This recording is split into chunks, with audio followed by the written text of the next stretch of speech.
Hello again everybody and a very warm welcome back to the channel. We're in Madrid today, LatinVFR's Madrid scenery, Microsoft Flight Simulator with Sim Update 7, which I've spent the morning downloading and fiddling around with as well. And of course, we are, as you guys can see, all set up inside the Aerosoft CRJ1000 series for Microsoft Flight Simulator, the super stretch variant of the CRJ or Canadair regional jet, and you can see the size difference actually with the 700 behind us as a direct comparison. We're doing a real-world Air Nostrum route today from Madrid to Almeria, and then turning around at Almeria before heading back towards Madrid. So scenery, everything you can see here today can be found on the Contrail web shop. If you're new to the channel, you're checking it out for the very first time, then please do hit subscribe down below, and don't forget to give the live stream today a little thumbs up if you're enjoying it. Our call sign for the outbound leg of today's journey is Air Nostrum 8 Lima Yankee, 18 Lima Yankee, Air Nostrum 18 Lima Yankee. And our route today pretty much takes us south, down, straight down Spain effectively. Almost a straight line straight to Almeria, and then we're going to commit to an RNAV approach runway 07, which is lateral only in the CRJ, so going to be quite interesting, having never flown the CRJ1000 before. I've spent the last half an hour or so working on custom views as well for today's stream, so hopefully you guys like them, and these are the ones that we can expect for today. Alberto, good morning to you. David Bartley, John Mason, hi guys, welcome. Some of our channel members, hope you're all well, and everybody else in the live chat as well. Hope you're going to enjoy today's little pre-night shift live stream. There's all our custom views. We reset to the flight deck. Nothing much different for us today, except for performance effectively. Madrid traffic, speedbird 462 fully established. Can take a lot more aircraft, 104 passengers, can take more cargo and more fuel, in short. Our V speeds are very different in this, V1 of 145, which is in some instances quicker than an A3, yeah, it's faster for takeoff than an A320, and I have noticed as well that some of these VREFs are actually akin to the A320 as well, if not sometimes quicker, so it's going to be interesting. David, not tried the Sobo's beta dev version replay tool yet, to be honest. APU is on now, so we get rid of that, and we can close the door. And let's get rid of the real chocks. Captain, the cabin is secure. All passengers brilliant. are aboard. That's reset itself. Cabin announcements, flight attendant, flight deck noise. Okay, no, it's looking good. So, what have we got? So we've got a takeoff trim of 7.3, that's set, and initial climb to 14,000, but we'll probably go all the way up to cruise flight level 310 today. Doctor aboard, hello, and thanks, although that doesn't exist in the CRJ, or it can't be input into the CRJ at the very least, I should say. But we'll give it a go. Right, what do we have? V-speeds, V1 144. We've got the Luke Air tool, of course, for the cabin announcements. El comandante y la tripulación les damos la bienvenida a bordo de este vuelo de Iberia Express. Queremos ofrecer un saludo That all looks good. clientes del Club Express. First time using Sim Update 7, so it's going to be interesting to see how all this works, bearing in mind this is a brand new add-on for the aircraft as well. Step trim, channel 1-2, Mac trim are engaged, the yaw damper 1-2 are engaged as well, and the trims are in neutral. Don't want a full foul of Munich Mark II, those of you who saw that stream. QNH 1026, and what have we got? 060 at 5 knots, few clouds 4,000, scattered 4,500. Temperature plus 14 degrees Celsius, dew point plus 6, and a QNH 1026. We've got Volanta fired up, but let's have a little look at Navigraph. There we are. So our departure today is going to be on runway 36 left. and we're going to be departing straight up to the SS Rays VOR, and at that point, flying over that, we're going to then commit to a left turn on the VTB for Lima departure.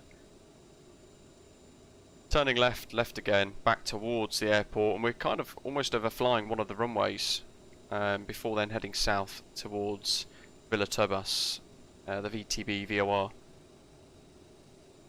From there, continuing our climb up to flight level 310. Not even sure if we're going to make it that far, to be honest with you, because as soon as we're up, we're probably going to then start thinking about coming back down again. And you can see here, flying the UN 869 onto the UL27, all the way to ESILA, as we then commit to an approach into Almeria. And we'll go through all the approach stuff as we get a little closer as well. It's going to be interesting to see how this handles in comparison to the 700s. Doctor on board, no, as in there's no field in the A320, for example. In the performance page, you could put in the thrust reduction or acceleration altitudes and all that sort of thing, but in the CRJ that doesn't exist. We've literally just got this.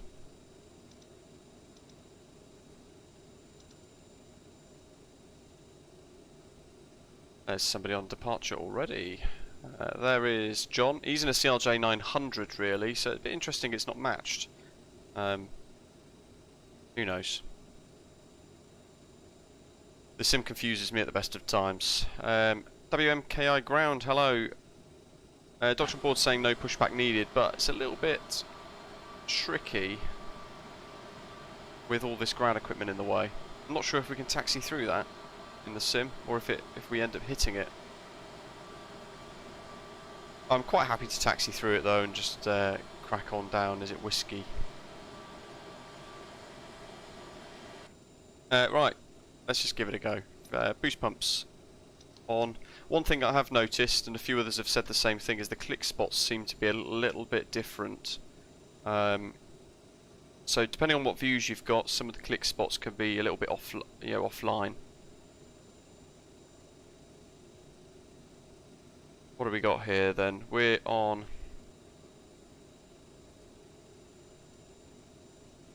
Is it Whiskey November 2? Hi Simon, hello. Hope you're okay. Alex, not tried the 700, literally updated this morning, so this is the first time trying Sim Update 6, and from there we're then going to be going straight into trying continuous ignition on the CRJ1000, so who knows.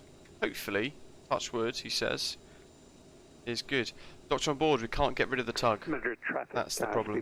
462, vacated right, runway But 18 left. we'll see if we can just taxi through this little gap here, perhaps. But yeah, there's no way to to make the tug disappear. Lens correction, interesting. Right, let's fire up the lanky one. Madrid traffic, Osprey 27 Juliet Mike, radio check. Your readability 5. Readability 5 also, and good afternoon. Good afternoon.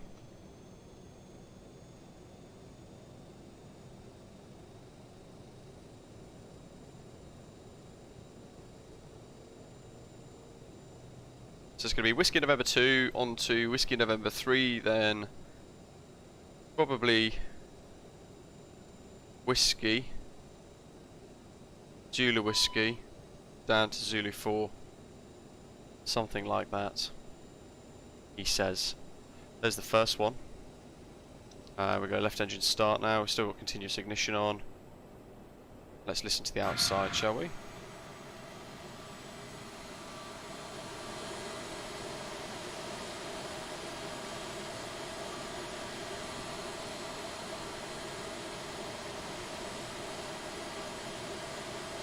I have to unclick throttle in a second. There we go, right about now. Good timing. Unclick. Throw the fuel in. Here we go.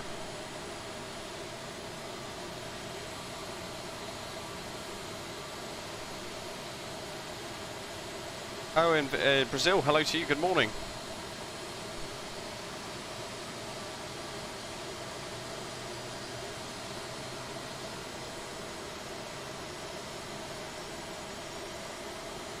Wowzers, that's the taxi route doctor on board. Whoa, little stutter. That's got to be Volanta. Every 5 minutes again, it seems. Interesting that the sounds seem a lot quieter. But it's so long. Wow. Yeah, it does seem a lot quieter. I don't know if you guys think the same. But anyway, they're both on. Chris Peoples in California, good morning to you over in the States. Thanks for joining us today, hope you enjoy it. The Pushback toolbar is a bit glitchy. Oh, fantastic. Good job we're not going to need it today then, because Almeria as well has got a bit of a like a U-turn type apron that we can use, which is very good. Let's get rid of those taxi lights. And we want windshield left, right on, probes left, right on, and they're off for the time being. That's all looking good, and we can leave manual cross flow override until we get a little bit closer to the runway.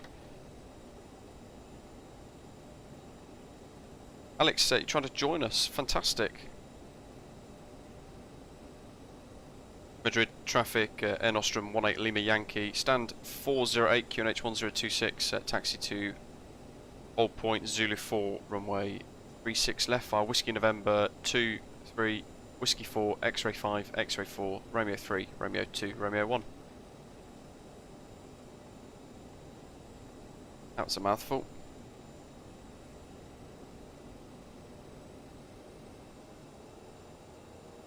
Little quick brake check there, we want nose wheel steering on. Where's my click spot for it? There it is, slightly off centre there. I wonder if we can get through these.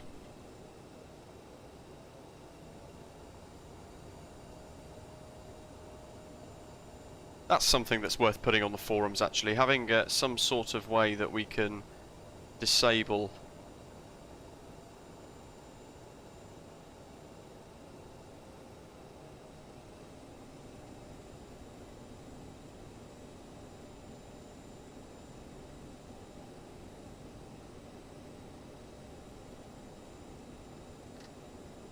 silly click spots. These are going to get really frustrating.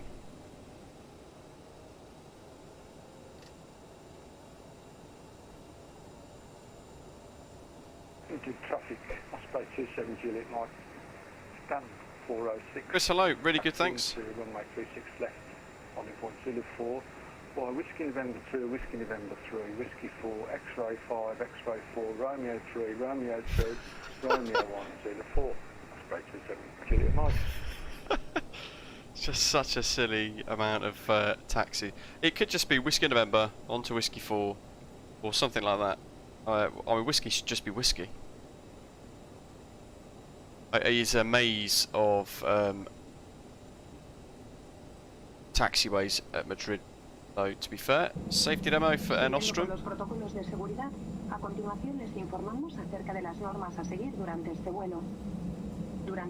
Flaps 8 for departure.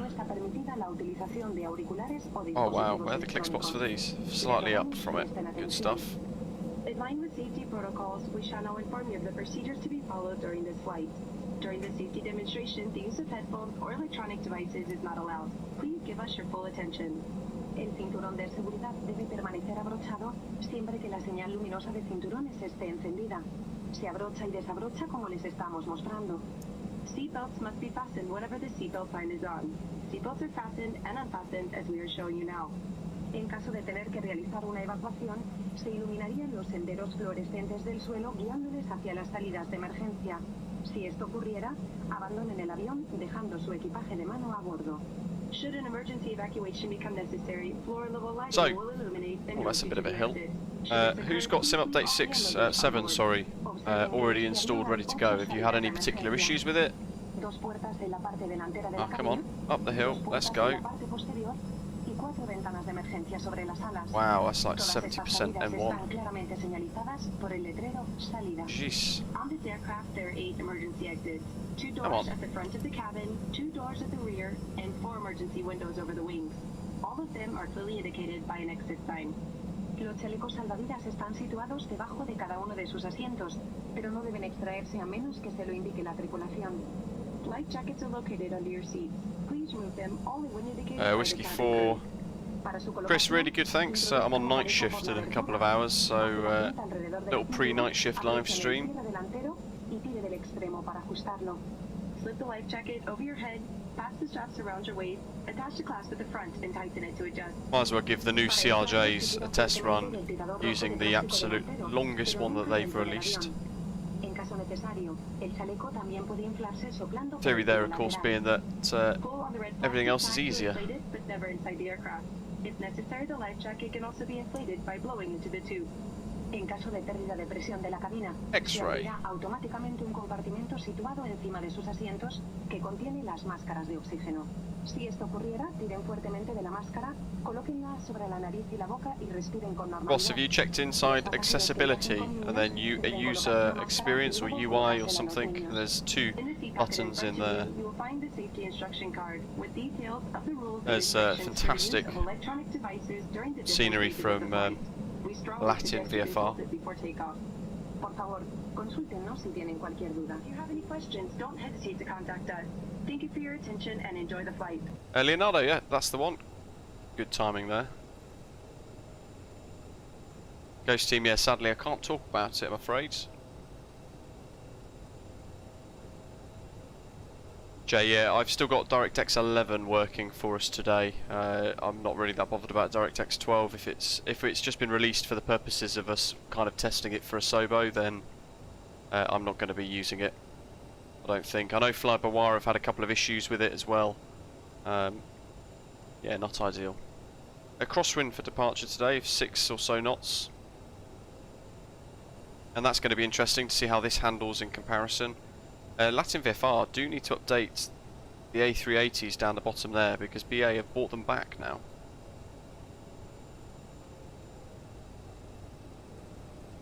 Romeo 3, Romeo 2, Romeo 1. Zulu 4. It's Lively, good morning. It's a good job we've got some good textures here so we can actually see where we're going.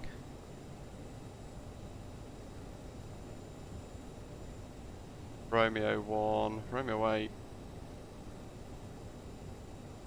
Then Zulu 4 is a little angled one coming up. So we're almost at the hold point.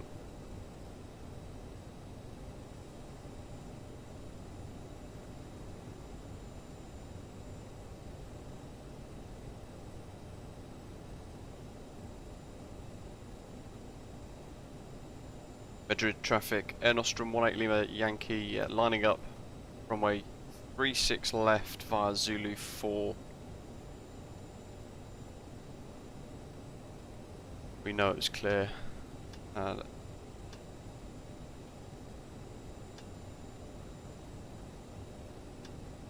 That's all good. We want manual crossflow override switched on for departure. I'm going to use as much runway as I can get, really, I think.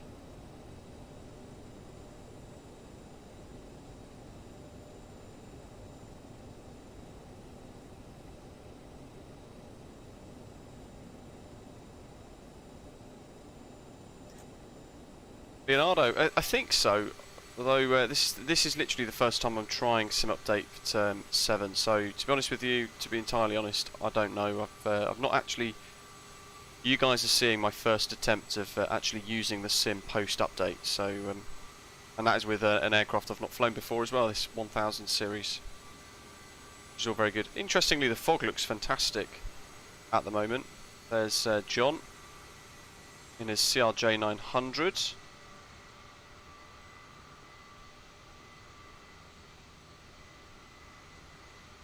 Okie doke, there's the windsock as well, showing us we've got a bit of a tasty crosswind to contend with. So it's going to be a little bit of aileron into wind, and we've got stav trim, everything set. Madrid traffic, Air Nostrum 18 Lima Yankee, departing runway 36 left on a VTB 4 Lima departure. Madrid traffic. Toga. Frost set, which is heavy.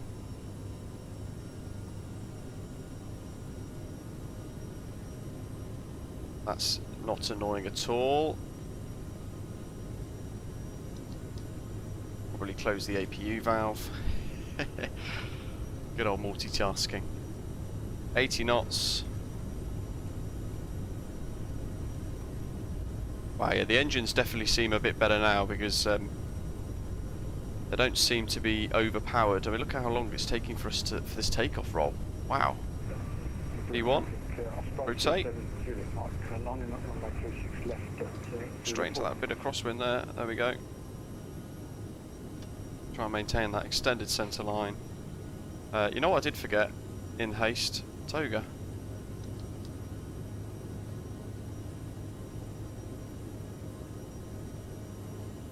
Now it thinks we're going around. Right, so we want nav, and we want speed.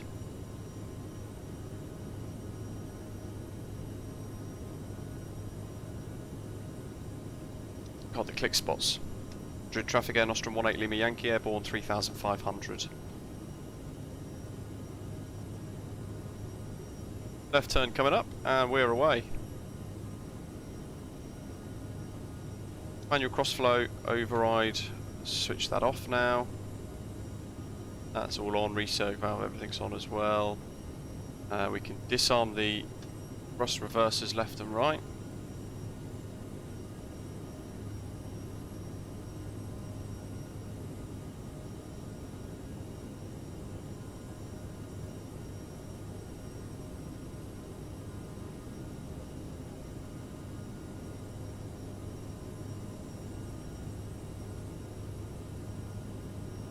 BTB.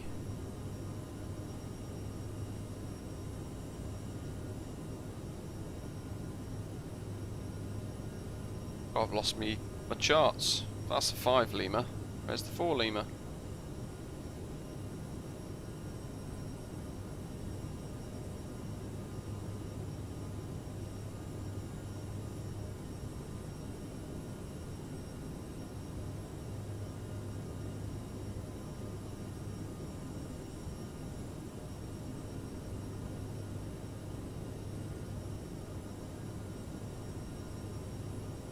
But I literally had them out as well. 27 Juliet Mike, did traffic rolling runway 36 left on the VTB 4 lane departure.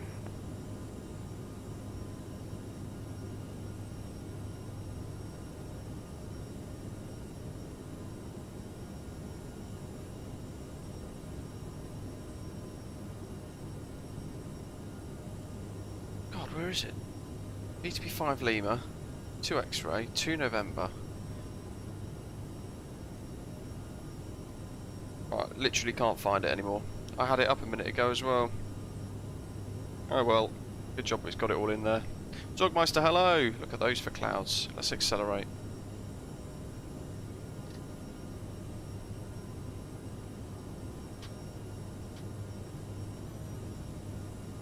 There go the slats. We'll be turning left very shortly to head back towards Madrid.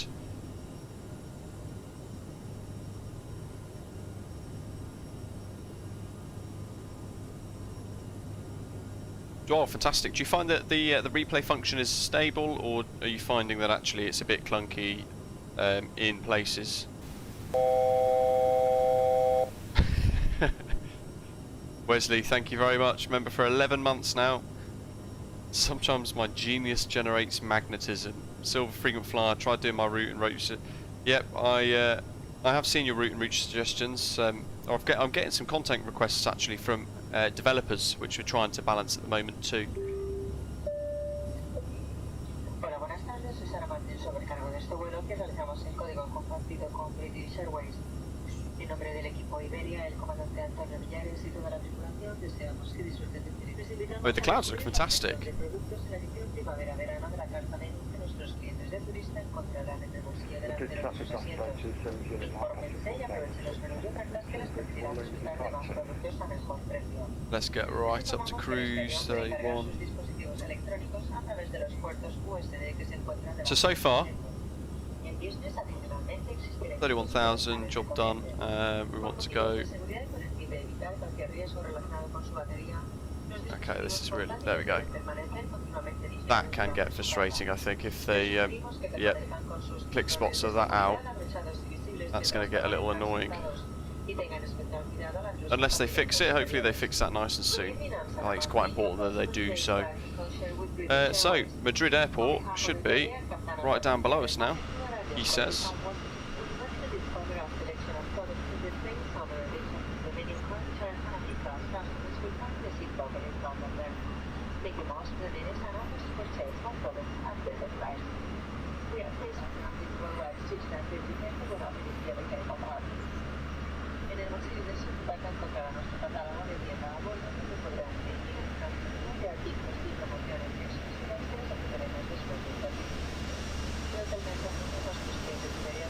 Can't see it though.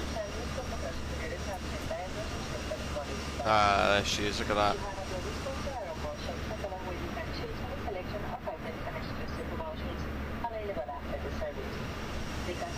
William, good afternoon.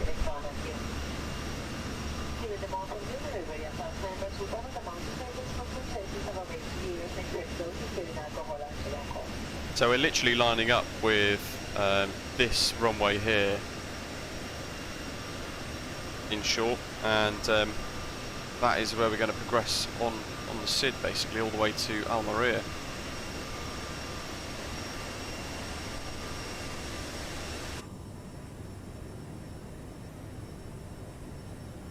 Passenger views there, we've got Madrid, the actual LatinVFR scenery comes with some of the stadiums and everything rendered in as well as part of this, which is really cool.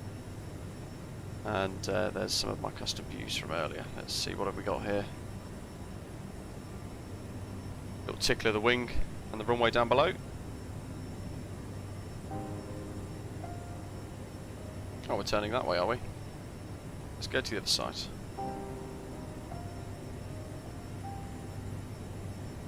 Yeah, I don't tend to use dev mode ever, which is probably where I'm not going to get the chance to try their Asobo replay system. I know their replay system can be a little bit clunky, well their dev mode actually can be quite clunky. How are you doing, William? Thanks for joining us, hope you're well.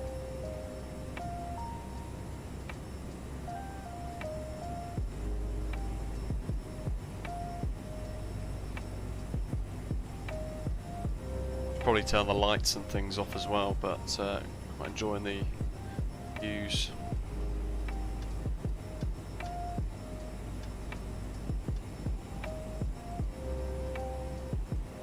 They're on auto, so I can not worry about those. What else have we got here? Let's get some screenshots. Ghost Team, hello.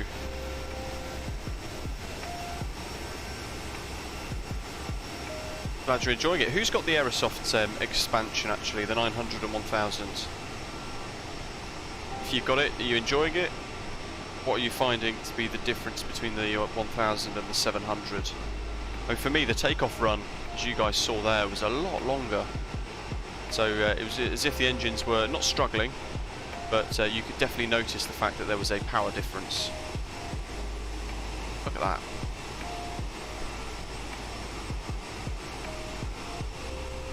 I'll put a couple of these screenshots onto Volanta.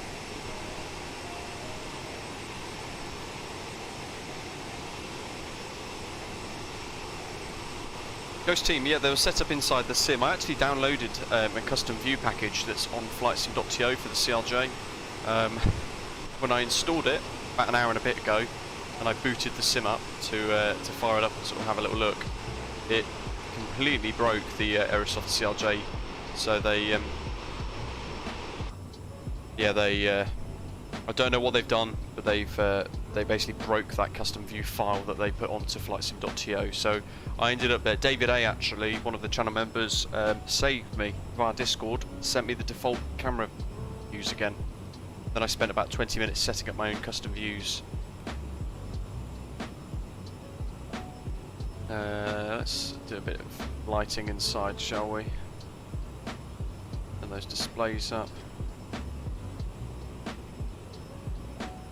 Pro XCFPV. So what you can do is purchase just the bundle. There is in the description for today's live stream, there's a couple of links straight to the Aerosoft website, but Zorgmeister's just mentioned now in the live chat, in fact. You can purchase the Aerosoft CRJ bundle for Microsoft Flight Simulator, and it's all 4 aircraft packaged together, and it's the same price. And then you can download it directly via the Aerosoft One program, which is really good, or Contrail, Orbex, that sort of thing.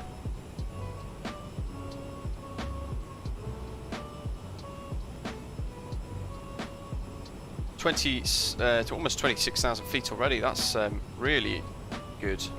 It's not had one little blip of it struggling whatsoever so far. It's around about an hour and 10 minutes or so each way. We're going to get to Almeria, turn around, and then head back to Madrid.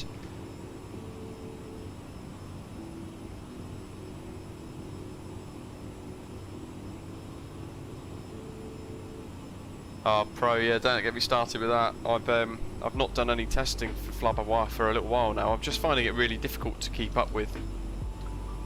Bloody click spots. There we go. I'm finding it difficult to just sort of keep up with everything going on. And when they brought the experimental branch back, I was kind of against that personally, because you know, I figured for public release, just leave it as a development version. So it kind of put me off testing for a little while. I just needed a bit of a break, but then I've been so busy that I've not actually been able to do any Flabberwire testing for quite a while. Zorgmeister, you should be able to purchase it via the marketplace then, the expansion packs. Dan, hello, saying Sim Update 7 went well, good to hear. Performance has been excellent. The only area of concern has been the weather system. The visuals of frontal systems and high altitude clouds are gone. It can be a little cartoonish. We'll be interested to see if we get the same sort of experience today then. As I said, this is the first time using the CRJ1000 in general, which does look fantastic. This is one of the default paint schemes, but also I've spent the morning doing Sim Update 7 as well, so.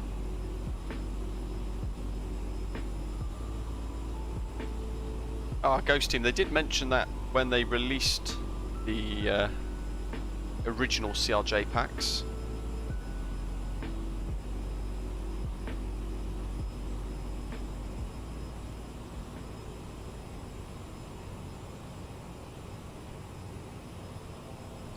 I should probably start looking at planning the route for the return journey. Where's the route at the moment? I think it's in Discord inside live streams.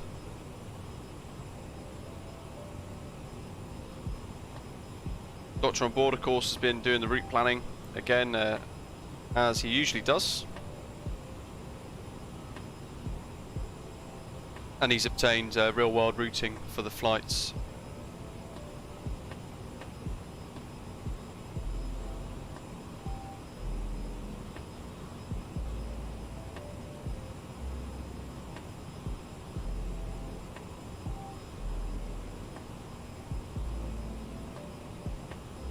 ESILA 1 Tango, ESILA UN865 Morale 4 Charlie. Brilliant. That looks like that's all correct. Do they land on 3-2 left in Madrid? That seems a little bit peculiar to me. Aren't you then buzzing an entire terminal building? Where's my airport charts? Let's have a little look here.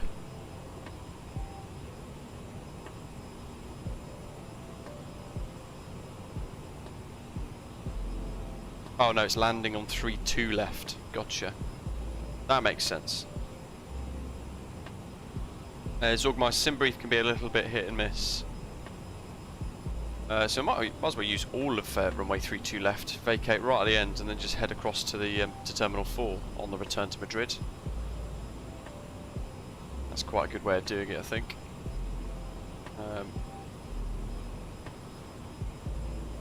Yeah, I mean that looks good. So let's file that flight plan. Clouds look pretty good for me for the time being. That sounds like the altitude sequel's just gone off. It has.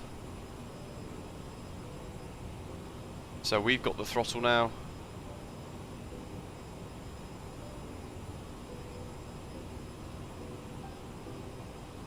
That was our C chord for 1,000 below. Simpler route for the return. It's literally ESILA, UN 865, Morale, and that is it. Nice and easy. It's actually reckoning that the CRJ1000 is a Category D aircraft.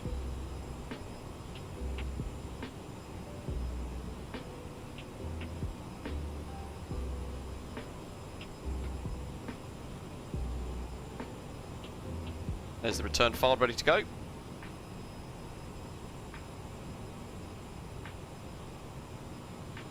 Dan's saying that the CRJ expansion has been great, no issues, loving the 900 and 1000, that's really good to hear actually.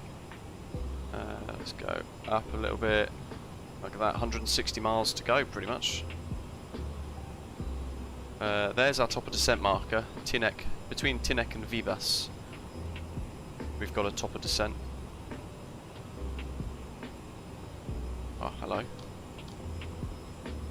When did that click out?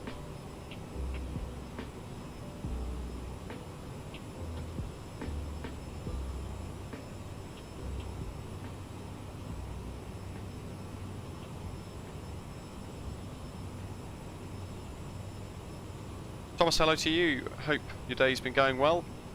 Have you got Sim Update 7 yet? David, yeah, I mean for me the CRJ900 was a good one because it unlocks a lot of CRJ routes like with Scandinavian Airlines and all that sort of stuff. Of course, Air Nostrum with the CRJ1000, which is really nice. Let's come down on the throttle here, and it's telling us cruise 88.4, so let's try and set that. I've found no significant differences, to be honest, with Sim Update 7 so far. It seemed, touch wood, it seems to have gone quite nicely for me. The update was no problem at all this morning.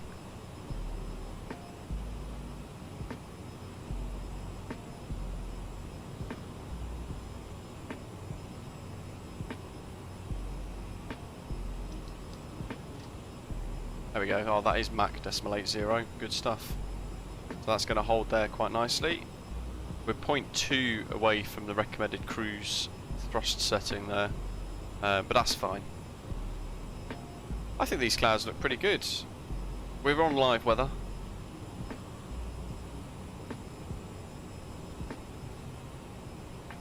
Waffle, hello to you as well. Good morning, I believe. If I remember rightly, you're in the States too.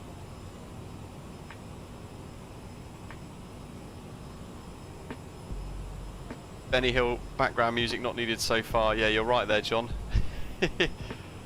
I'm guessing the 900's treating you well as well, just behind us.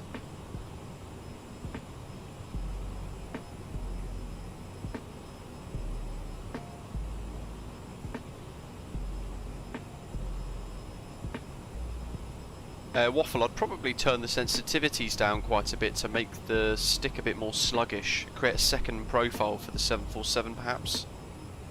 Neil, hello to you as well. Good afternoon. Hope you're well. Are you working today? Are you watching from the Heathrow Ops desk, or are you often at home? Bri, hello to you as well. And Ghost Team was fuming yesterday, landing into Madeira. Crashed into the mountain because your frames per second dropped to 1. Wow. Do you know what caused that? Lots of Britair routes too as well, Neil. Yeah, it's a good shout. There are quite a lot of options for the 900 CRJ.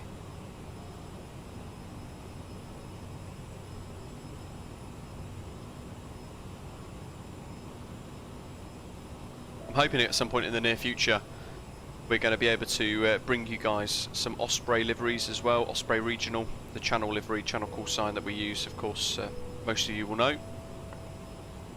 Hoping we can get some liveries done for the CRJ 700, sorry, the CRJ 900 and 1000, with the new versions that Tony's been creating. The very latest liveries for the channel are on the Google Drive.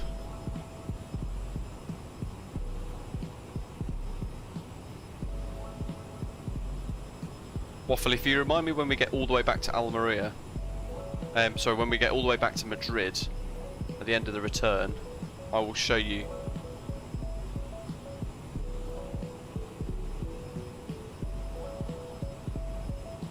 John, Max 70. Wow, that is a lot slower. But it doesn't like something. I can't work out what. Don't know if it's Volanta being a bit buggy or... B-Pilot's beta had an update as well, I've noticed. We have that back on standard. Everything's ever so slightly left for a click spot. What weather have we got in Almeria? Meta, LEAM. Winds is, wow, 070 at 23 knots, variable between 030 and 100 degrees. So this is going to get choppy. Few clouds at 3,500, 20 degrees Celsius, and QNH 1022. Yeah, that's going to get interesting. 23 knots for the wind in Almeria. Variable between 030 and 100 as well, so it could snap round like it does at Mykonos and give us a bit of wind shear or a bit of instant crosswind.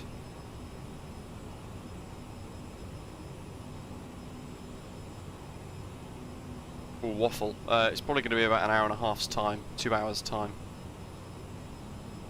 I think. Neil, I have actually asked them on their Discord server if they're looking at plans to introduce schemes for virtual airlines like Fly UK, or even sort of like channel call signs and liveries like Osprey, like ourselves. But they haven't replied. That was quite a few days ago, so I might give it a couple more days and then ask again. Unless other people are in their Discords, they might be able to ask the same question. Malaga's 44 knots, Arturo, wow. Navigraph then, because we are hooning away closer, ever closer. We're already halfway, look. So, LEAM, open the charts, star, and it's the ESILA to Romeo that we're going for, which is that one. So ignoring this bit in the middle, Aguido and Asnep, ignoring those two, we're looking at ESILA. Max 250 at or above flight level 140, and there's a lot of terrain around here actually that we're going to be passing over. And the dark brown, the orange, over 10,000 feet, wow, okay, mountains. Descending then to AM 710, flight level 85 at or above, and it's telling us there for the ESILA to Romeo, max 250 knots. So we've got that speed constraint from ESILA all the way through to LVEX, the transition for the approach. Got to hold a max of 250 knots all the way through the star. Descending to at or above 5,800 by LVEX, the initial approach fix.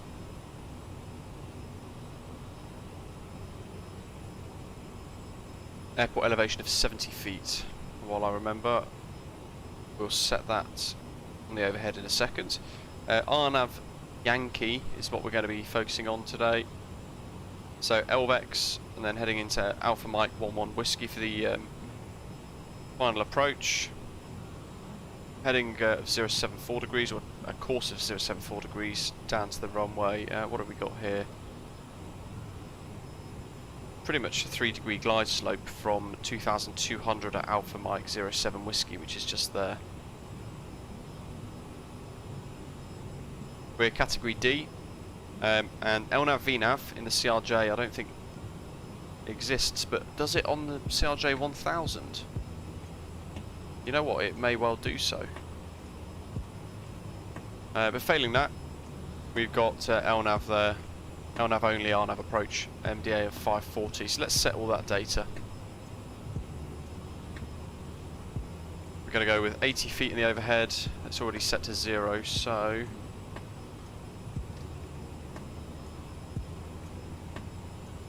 2, 4, 6, 8. Job done. And MDA.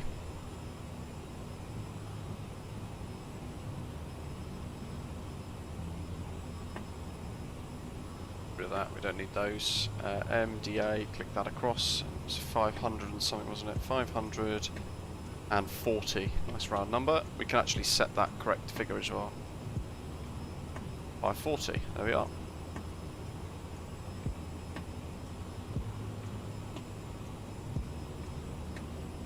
Tuning, how do you mean? I think the problem with a lot of these sort of videos is that every time there's a sim update, settings and everything else, they all seem to change. David had a flight last night from Boston to Atlanta with a headwind of 113 knots. Nice.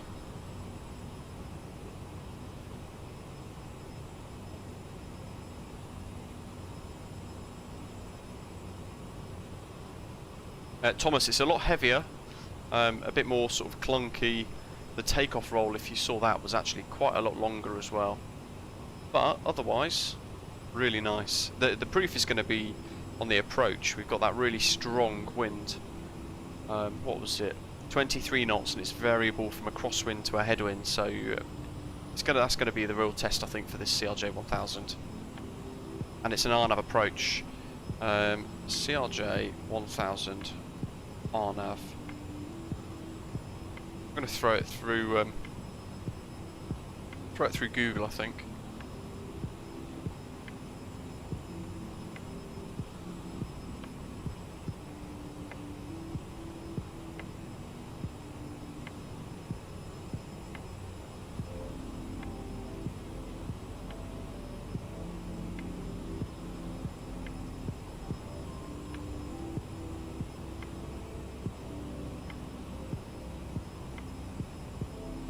Yeah, so it's as I was just explaining there. They're modelled on 2 real-world MSNs, and effectively, even the 1000 doesn't have the VNAV capability of an RNAV approach.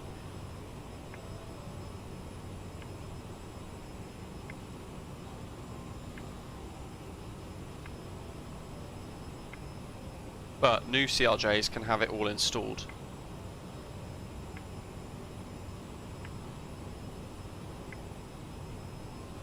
Interesting. Are there any group handling for MSFS? How do you mean?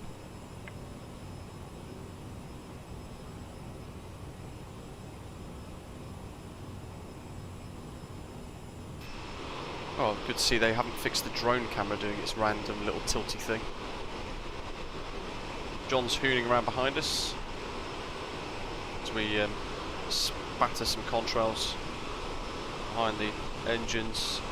Waffle, you know, I'm going to say the CRJs literally look like a spaceship inside. They look like a spaceship outside as well. They're not complicated, and it's just the layout of the cockpit, the NDS, the PFDs with the rounded edge vibe.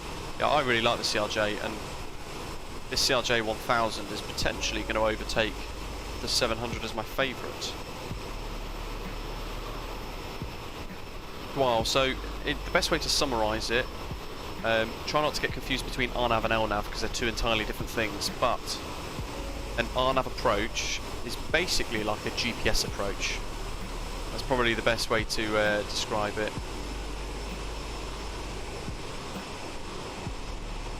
Big airliners like Dreamliners and all that sort of thing can do RNAV approaches that can follow a lateral profile, i.e. the LNAV element of the RNAV approach, but also the VNAV element as well, so they can follow the vertical profile on the RNAV approach. The CRJs, being regional jets, don't have that ability, so you'll see on the charts, let's give you that chart again, you'll see on the charts here, this is a chart for an RNAV approach, or an RMP, or a GNSS. They get called different things in different regions, but effectively they're all the same thing. And down here in the minimums, you've got two options. You've got LNAV VNAV, and that's for aircraft that can follow the lateral and the vertical guidance for the RNAV approach, and they've got lower minimums because of that. Or you've got aircraft like the CRJ that can't follow the vertical profile, but they can follow the lateral profile of the RNAV approach, and because of that you get a higher decision height, a higher minimums. And what that means for us is that we're going to have to actually control the descent ourselves using vertical speed mode. Cavanaris, hello! Kalispera. Hope you're okay. Performance is looking good so far, to be honest, actually. I've, touch wood, so far encountered no issues with Sim Update 7, although we're about to throw ourselves into an RNAV approach. Look at those mountains coming up in the distance.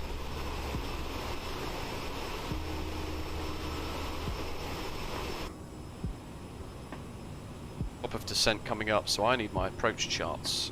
Where are they? ESILA to Lima. At or above flight level 140.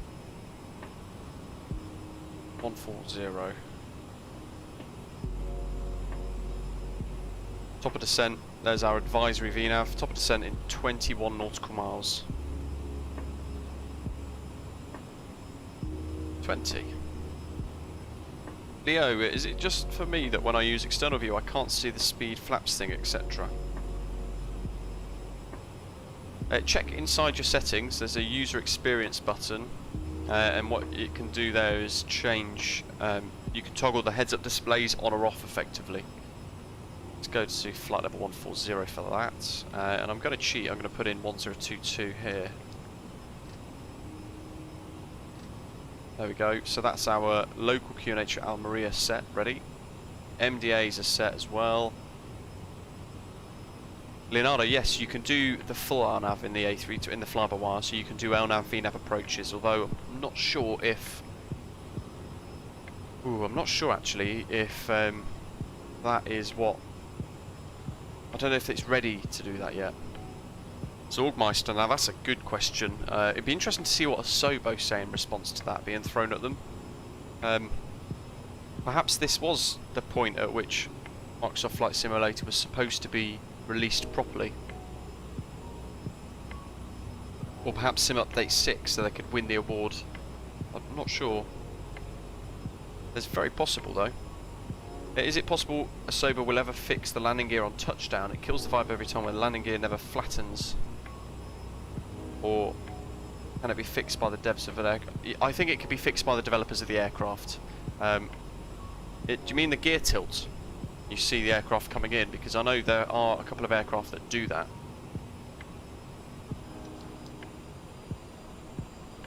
Ah, dear me, all these click spots. They're messing with my zoom. I might have to change my zoom settings. ESILA 2200 for the vertical speed. So let's chase that. Let's see what happens. And I'm going to change to speed mode to go for 290, I think.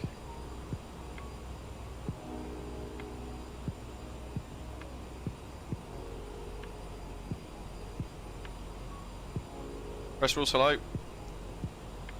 Almeria indeed. And Island London, hello to you. Oh no problem at all, it's a great question.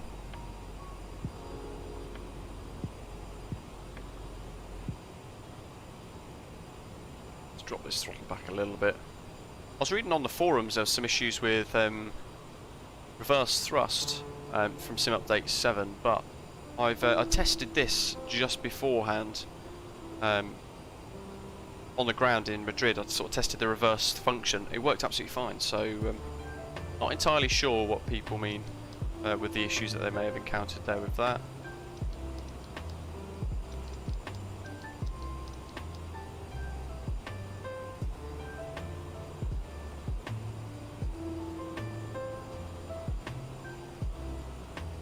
Press rules. You know my pronunciation skills aren't the best. Almeria.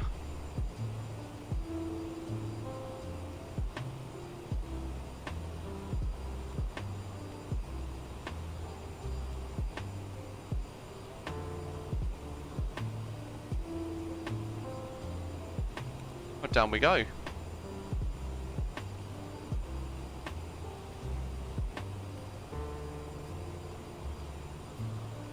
Almeria is a very mountainous region, coastal region in Spain.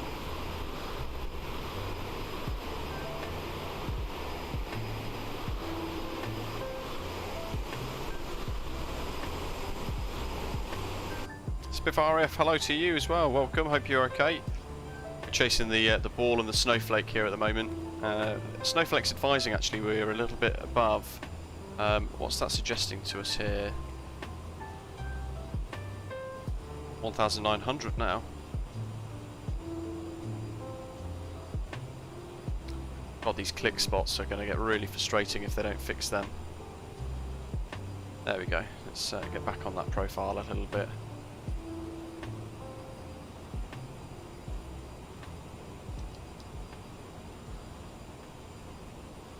finding that it's actually turning a little bit too soon as well.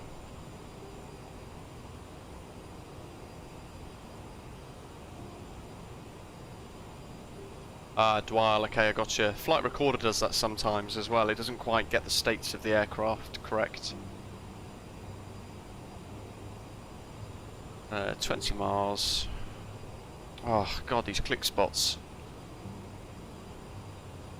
What have they done?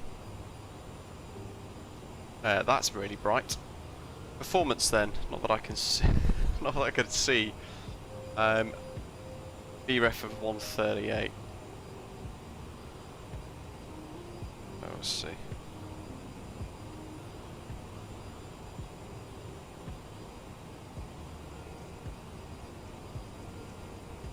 So 143, which is a Category C performance speed. So I'm not sure where VATSIM has got Category D from, although I assume that's probably if it's fully laden. Señores pasajeros, en unos minutos llegaremos a nuestro destino. Por favor, comprueben que su equipaje de mano está correctamente estirado. Yeah, that's a real shame. Está abrochado, los reposabrazos bajados y su mesa plegada. Perhaps if lots of people asked for it, they would have to make it. Se encuentran las instrucciones de seguridad. Es importante leerlas atentamente. En caso de tener que realizar una evacuación, deben abandonar el avión dejando su equipaje de mano a bordo. Les agradecemos que hayan elegido volar con Iberia Express. Ha sido un placer tenerles a bordo. That's looking pretty good, to be honest. I might bring it down to 1900. Ladies and gentlemen, we'll be arriving at our destination in a few minutes. Please check that your seatbelt is fastened, your hand luggage is properly stowed, your electronic Shame we've still got no devices are terrain map. unplugged, the armrests are lowered, and your table is folded away. You will find the safety information on the card located in the seat pocket in front of you. We strongly suggest you read it before landing. In case of an evacuation, leave the aircraft without any carry-on item. We thank you. Trying to find me views. Where are they gone? There they go. It has been a pleasure to have you on board, and we hope to see you again soon.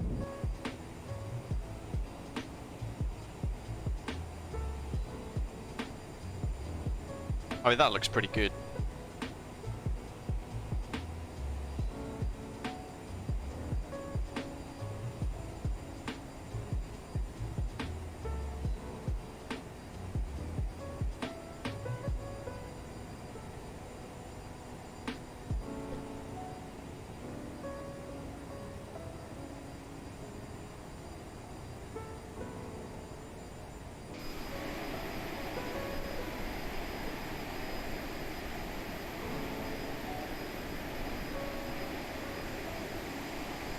Bernie, g'day, hello. Any problems with the update so far? You know what?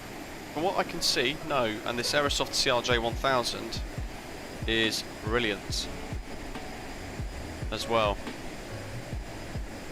So no complaints actually from either. There's the coast off on, well, down to the south of us at the moment. Yeah, I think they've missed an opportunity there, Neil. I think for virtual airlines especially, they get used a lot on VATSIM, so I think it's a bit of a poor decision from them actually to not want to support those. I think that could be quite good. From a community point of view, it could be really good.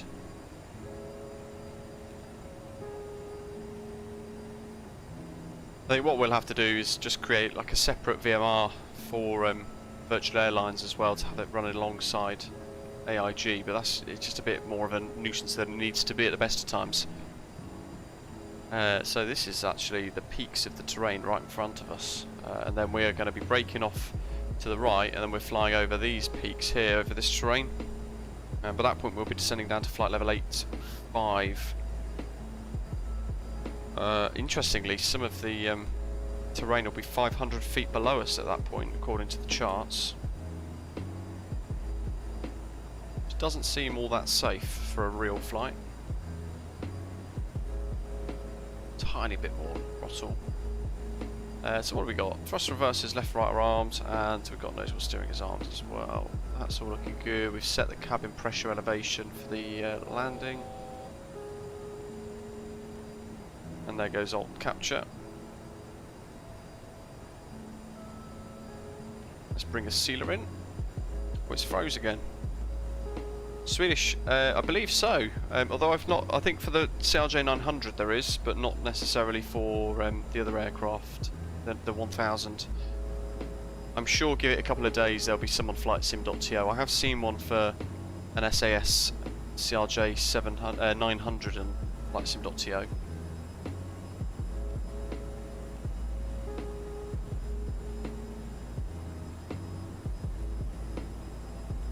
Transition level by ATC, that's interesting. Because I would have thought it would have been similar to Madrid, but it's not.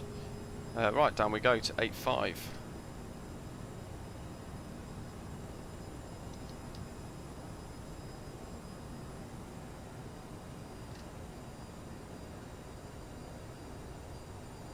Got to go to 250 knots as well now, which I've just remembered. And we're going to get the transition altitude start to flash at us here, but I'm going to ignore that for the time being because we want to fly to flight level 8.5. There we go, there's it flashing already.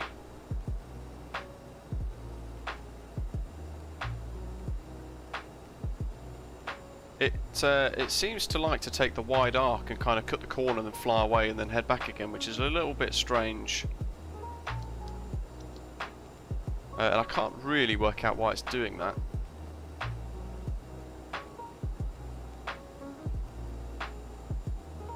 So there's a couple of weird behaviours that we're getting from the autopilot. Don't forget to hit like down below as well. Oh, hello. Let's. That's a really good point. You don't want to leave that on. It's really struggling to sort of just follow the profile, isn't it? Almeria is just through the cloud underneath this. And on the approach we should get all the white greenhouses as well. That.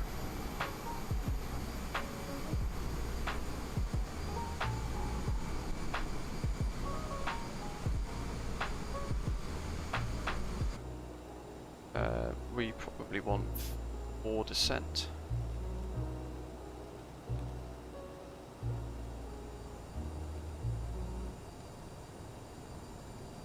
Almeria traffic, Air Nostrum 18 Lima Yankee, CRJ1000 inbound descending through flight level 100. For the RNAV Yankee runway 06 approach, we'll report finals.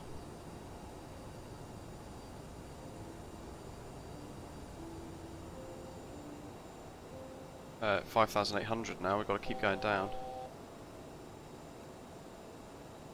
And then we're going to keep going down to, is it 3? Let's just keep this going. Yeah, 3. Then 2,200, so I need my approach charts out. RMP Yankee 07, 3,000 down to 2,200, so let's get that fired up actually. Let's just go straight down to 22. And set our QNH, which was 1022, which makes us very below the profile.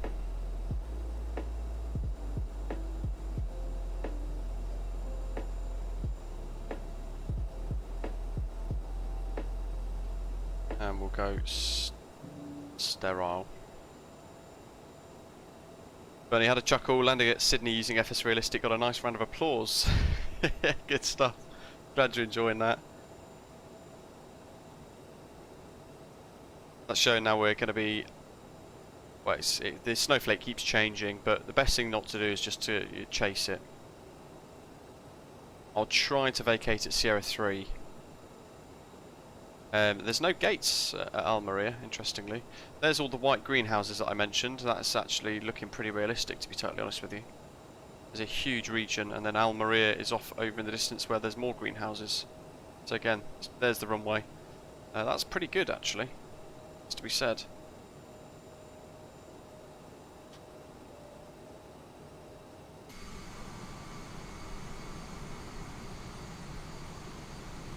Here we go.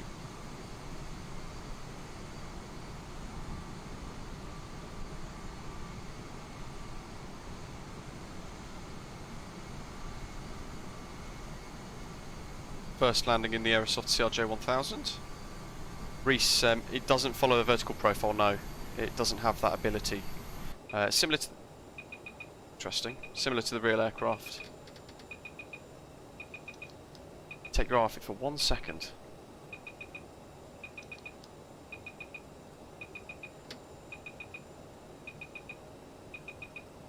Interestingly, these don't do very much either. I need to start slowing the aeroplane down. All we've got is lateral guidance, effectively. What have we got? 15. Almeria traffic, Air Nostrum 18 Lima Yankee is 14 miles finals, runway 07.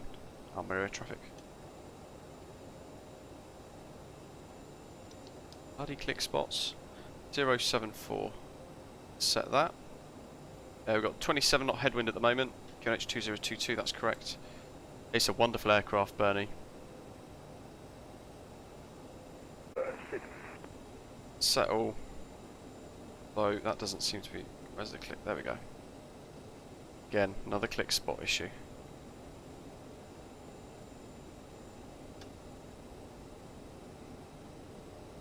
There we are.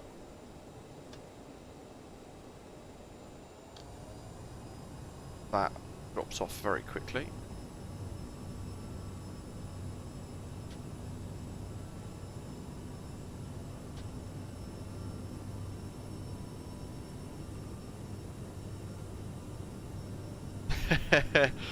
Yeah, Zugmeister, yeah. I've got to get the excuses in there early, you know how it works.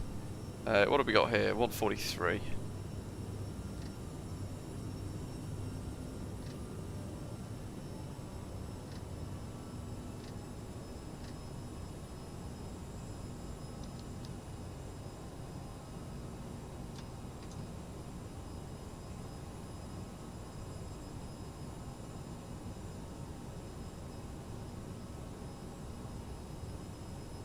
There goes the gear. We're at 8 miles now. You know what I should probably do? Take them away. There's the airfield. Full flaps.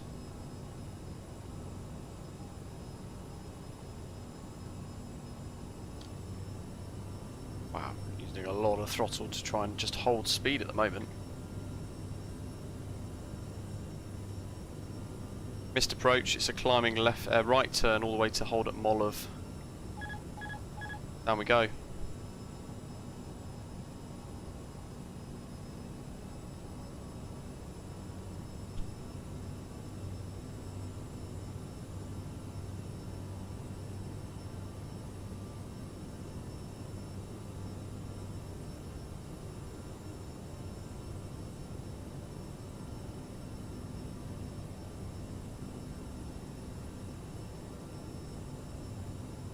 Got variable winds, so they could chop round and catch us out at any moment.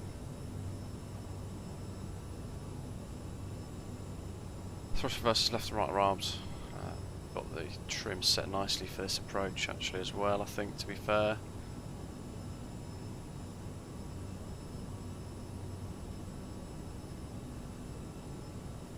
Turn the flight director off because that's going to get really distracting.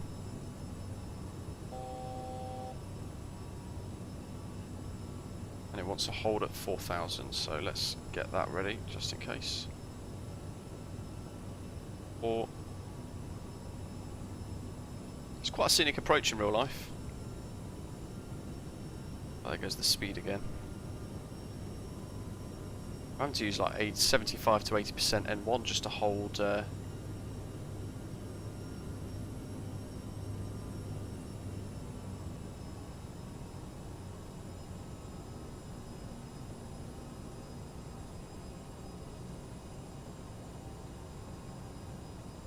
There goes that Volanta stutter again. That's really annoying.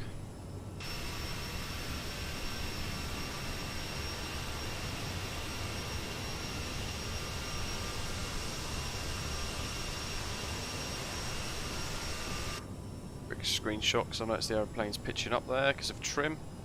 Yep, hello to you as well. Nice. That sounds pretty good. ILS in the arrow. Nice. Good effort. This is getting quite variable actually. Literally drawing a big old line through the centre line of the runway, and I'm trying to hold that at the moment.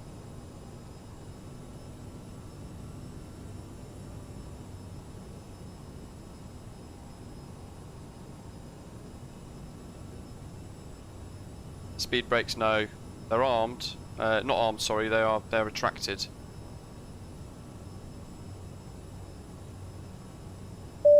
Wind's getting variable now, again.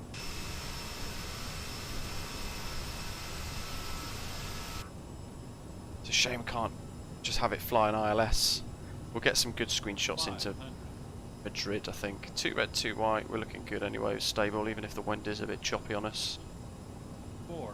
50's flashing minimums, but we are good. Accounts officer, welcome to you. 300.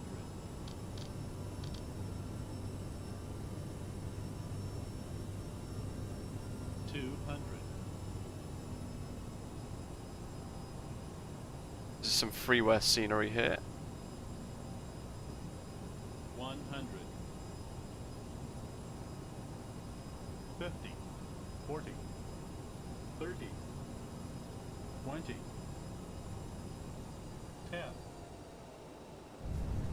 10. E. Reverse. Green. Now they're working pretty good.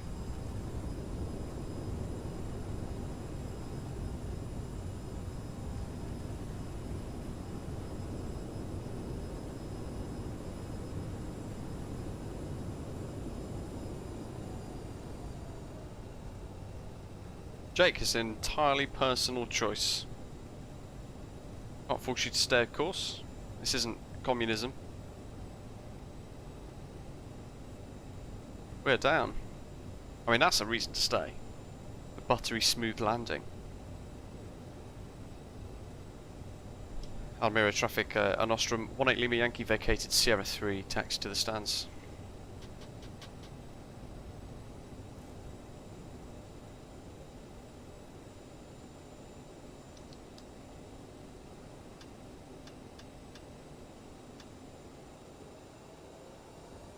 I'm in the traffic Osprey 27 Juliet Mike 4 mile final for runway 07.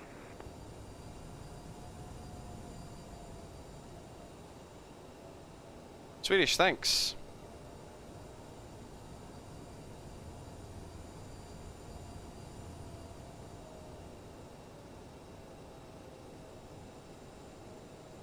This actually looks pretty good, to be honest.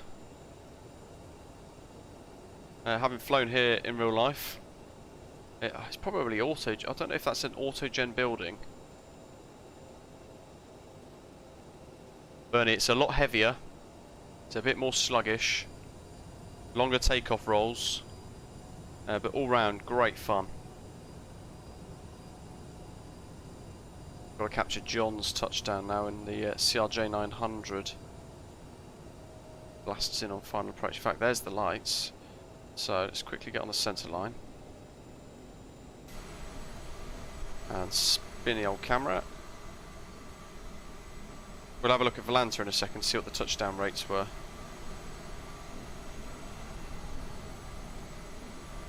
There's the touchdown zone. Look at the windsock, folks. It's literally sideways.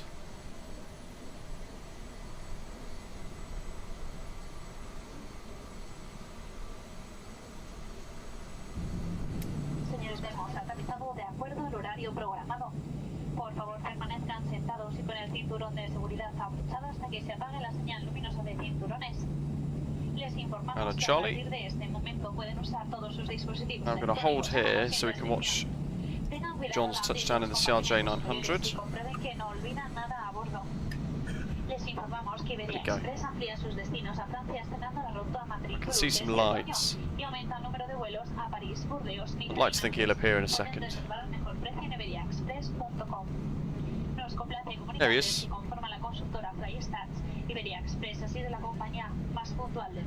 It's an assault landing. Ladies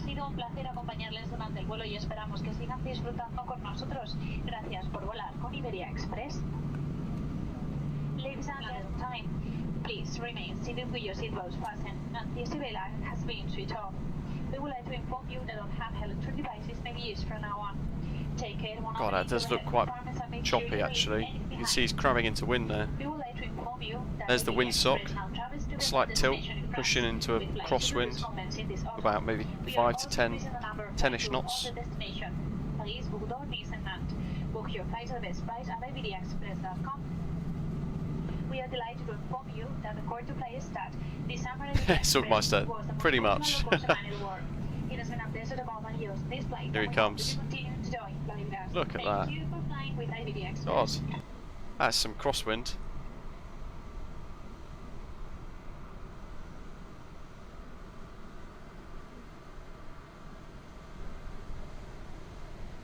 Oh, smack bang on the touchdown zone as well.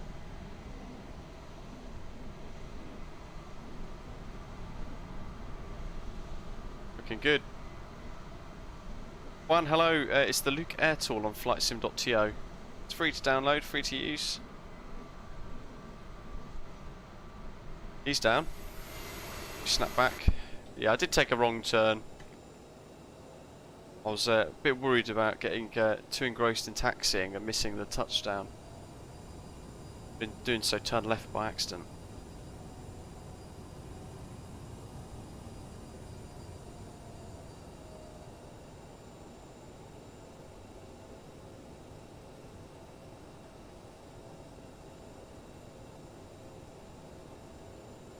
Master, thanks. I'm in the traffic. I spoke to 70 in my vacated runway 07 taxi to gate. Now 21 I think is the one I've used in real life. We'll go next to the Iberia up here. I think in real life they go all the way up here, don't they? CRJs. In fact, I have seen an Air Nostrum up here where the Iberia A320 is parked. We'll use 22.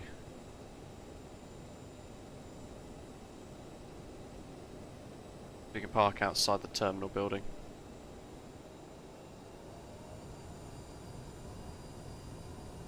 '23's taken, sadly, doctor on board, while the Iberia flight next to us.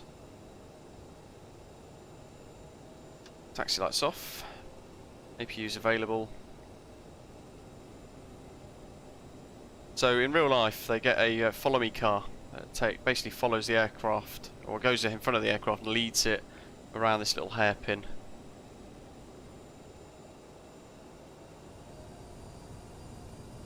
Jonathan, no, this is just what's in the Aerosoft CRJ1000 pack.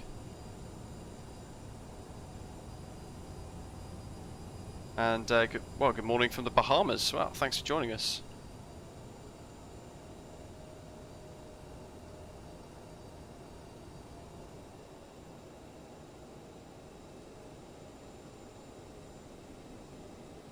There we are.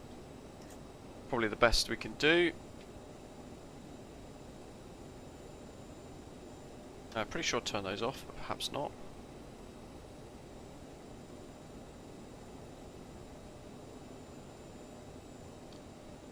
And let's cut the throttles.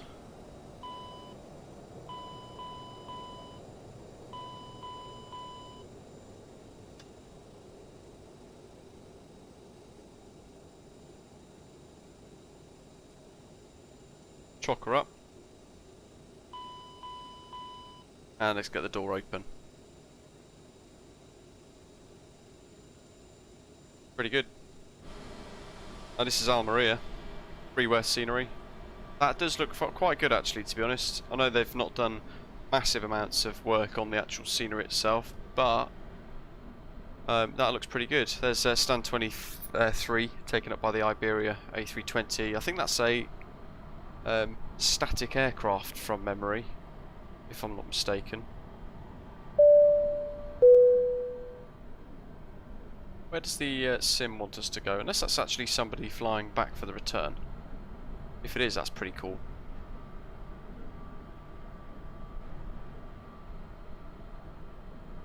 Ahmed, welcome on board. No replay of that, sadly, Doctor on board. We'll do a replay into Madrid, only because it does like to crash the desktop at times.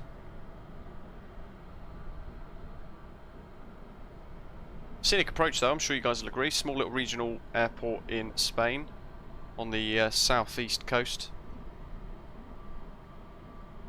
And we're going to have to configure for the return now. Let's have a little look. As John's parked up. They've still got that thing with the AI where it replicates the what our model is doing. There's one of our liveries. I need to get the new ones installed actually. I do like that livery, it's pretty good.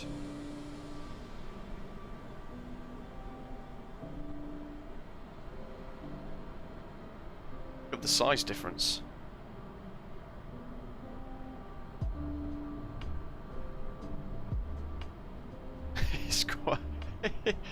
It's quite remarkable, isn't it? Big old difference there. Length. Let's check out Volanta actually while I remember, because that's going to kick in and ask us to review the flight. Oh no, that's not bad at all. Look at that for the first time. Oosh. Minus 78 foot per minute. 0.97 G. That deserves some butter.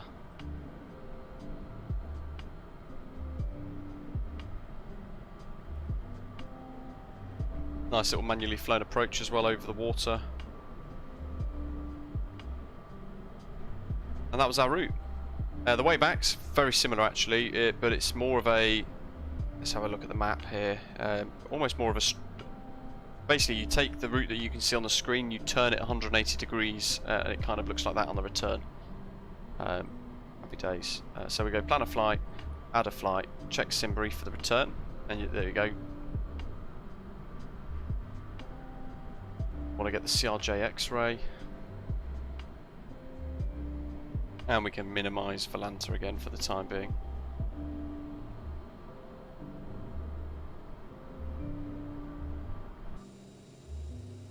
What do you guys think of the CRJ1000 so far then? If you're thinking of getting it, Pro, yeah, that was a great guess. Right, so flight plan.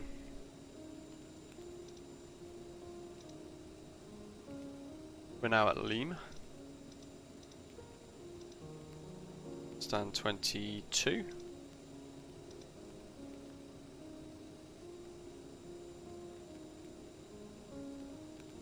Doctor on board. I would love to, but it does play up sometimes. I don't want to quite don't want to throw it into risking a crash to desktop at this point. It's all quite good stuff. User, we're literally about to log off from the VATSIM network and then connect with the new call sign of Air Nostrum 19 Foxtrot Charlie. So bear with me. I am literally doing that as you type, and that should also have our new flight plan input with it as well, alongside it. IRS. Let's make sure we haven't lost any position data.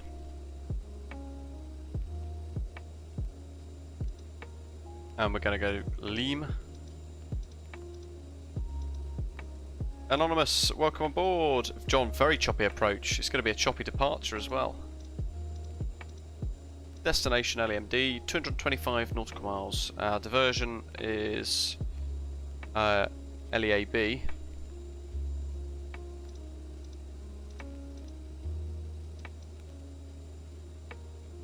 And we are going to go to ESILA.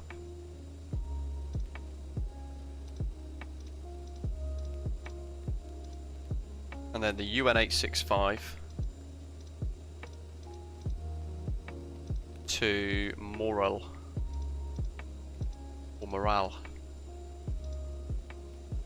That is our route. That's why the CRJ, you don't really need to worry too much about inputting routes and things via SimBrief, because it's kind of got it all in there for us.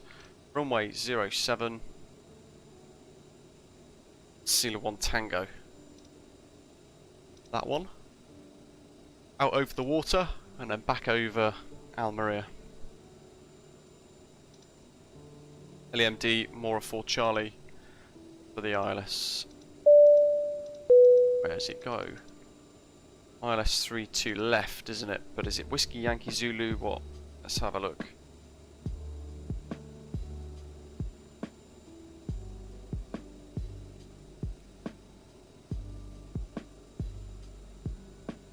Wow, there's an ILS Victor. What's our arrival actually? More on 4 Charlie. That's going to take us into Perales VOR, Pushback and Perales.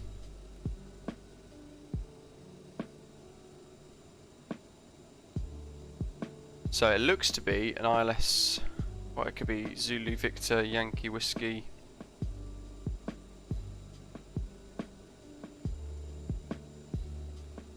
Cool. ILS Zulu runway 32 left. ILS 32 left Zulu, that's that one, via Pushback. And it was the Mora 4 Charlie. Execute. Check the legs for any discontinuities, more so on the departure, but then also on the arrival, and there is one there, so let's go back one. Get rid of that morale, and that morale. Hit execute. Stuff. We're going to go to the VNAV page. A&E 19 Foxtrot Charlie.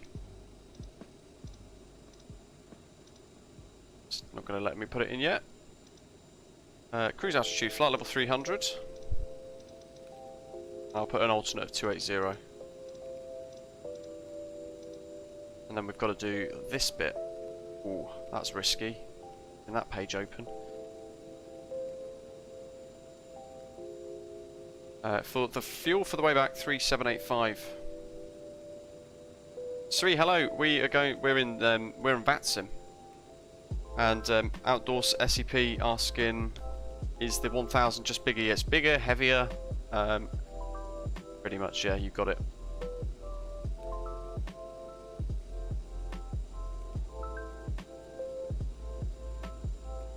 Put in a few more passengers for the way back, shall we? Set payload. It's telling us takeoff trim of 7.3 required there. Let's set our V speeds.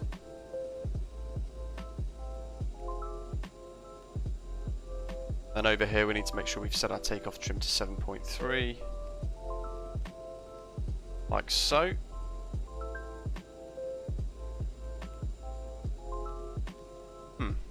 Did click to put that in. Copy perf data to FMS. There we go. Execute that.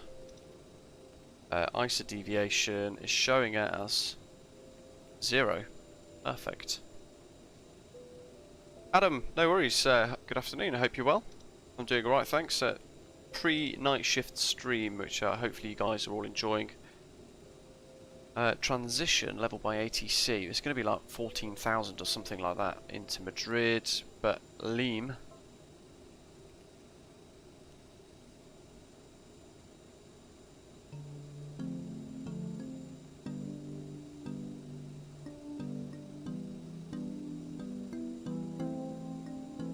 Where are we on the departure?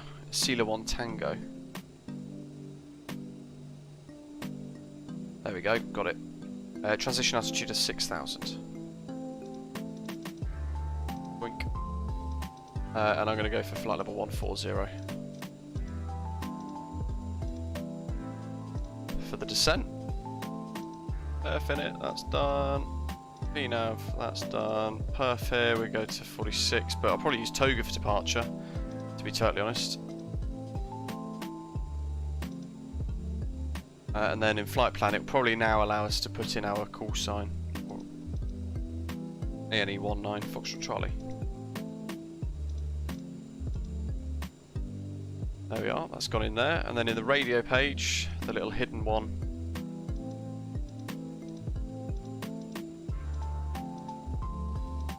Job done. Radios are still on auto. And the legs are all set. And again, no pushback required here at Almeria. And we'll give John a few minutes. Oh look, the Iberia flight's changed.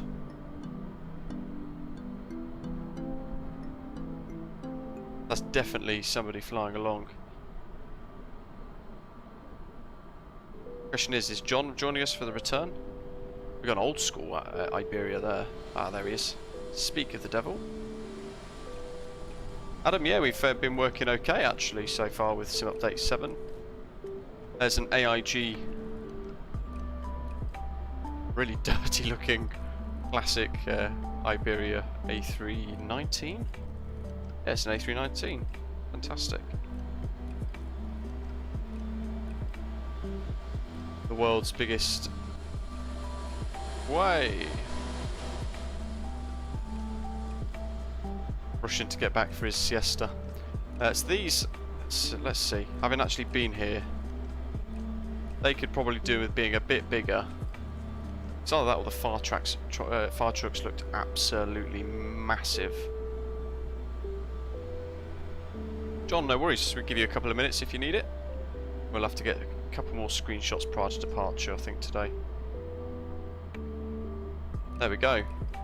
And it's going to be just as quick for the return as well, I would imagine. Let's change flight details on the top of your screens, which I can't see.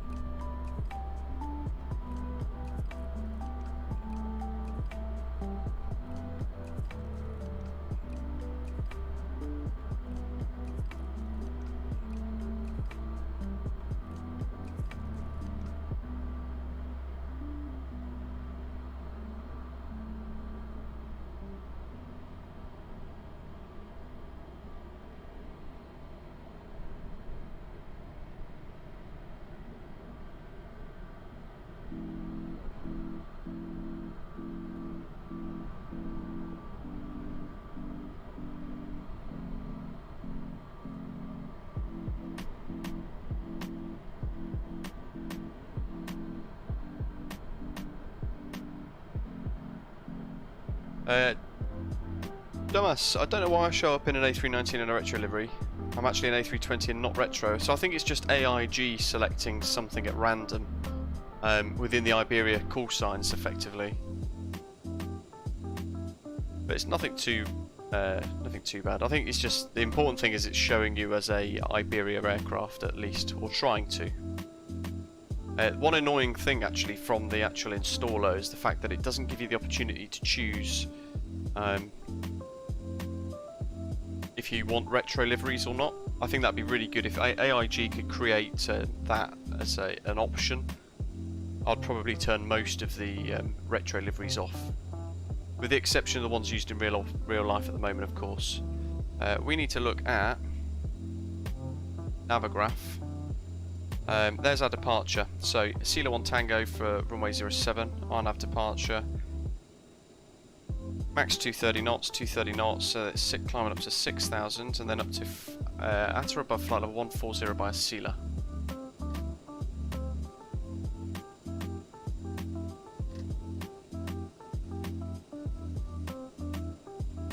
We'll do 16,000. So that's pretty much halfway, just over halfway to cruise altitude of flight level 300. And then we need to, of course, oh no, we've already pulled that, lovely stuff. Let's get rid of that. That is our route. Up to Vibas, and then all the way up the Uniform November 865 to Morale. Before you know it, we're then into the Star, into Madrid. Like so. Morale for Charlie is what we're expecting into Madrid, so there we go. Morale descending down to 10. Let's see. Where's the little one? Yeah, descending down to about 10,000, and then heading down to 5,000 by Tobec, Perales, and then we're going to do the ILS Zulu runway 32 left. So that's showing us here that at 6.2 DME we've got to be at 4,000 feet. So Perales by, I don't know, 5,000 at Perales. Probably get away with 6,000 to be honest. And then that glide slope in. Should be quite cool. ILS approach in the CRJ. We'll do, I don't know, is it Category D aircraft? Batsim thinks it is. We'll run with that anyway. It's a higher limit, so Makes sense, but the DH is, wow, 2124. Well, the MDA 2124. That's going to take ages to get to that. Let's start now. Gives John a few minutes.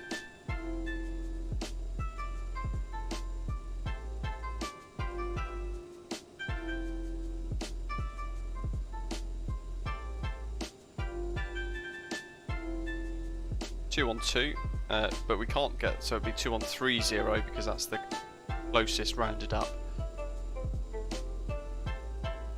Okie doke. I'm ready. Gotta close the doors.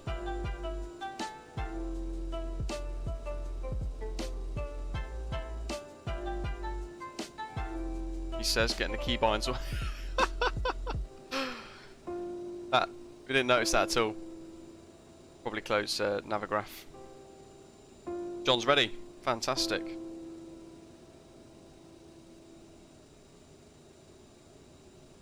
That's one of our custom views. If you guys want the custom views that I've done, actually, I can package it and put it in a zip, put it on flightsim.to or inside our Discord server if you guys want to get your hands on it. It helps. We need to set our V speeds. It's all going to be in the prep for the departure. 144. Got our stab trim set as well.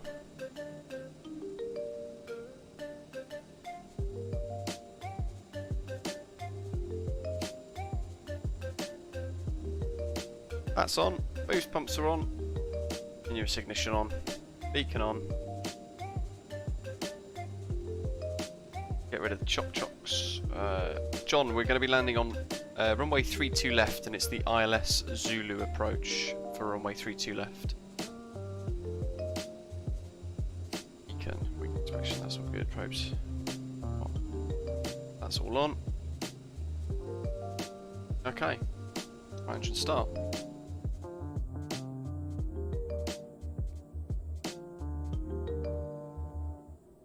Rid of that.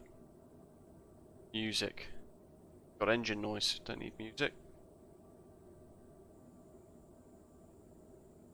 Cursor thing's gone again. Where has it gone?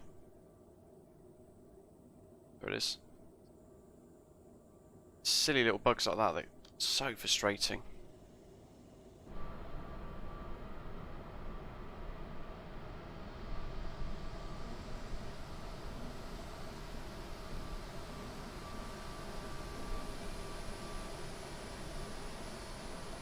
Definitely a lot quieter. Perhaps I would look at the sound packs, FT Sim or whatever it is.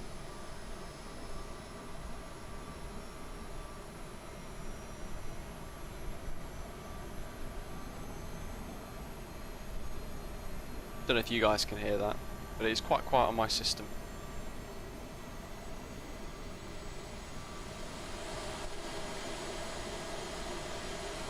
There's the fan blades for engine 2.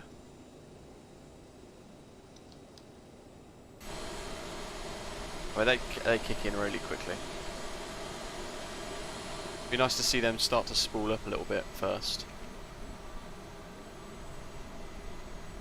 That looks great.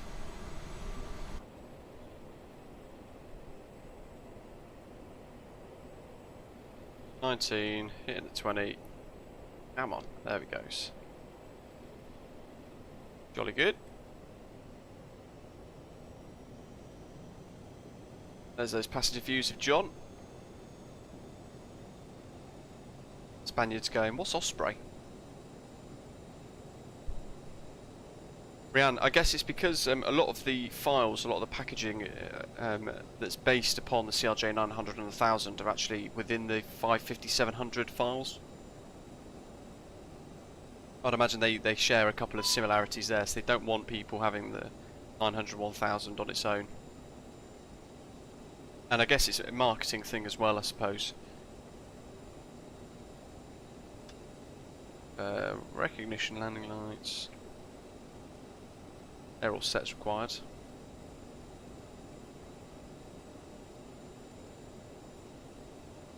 Flight Sim 101, we're on VATSIM.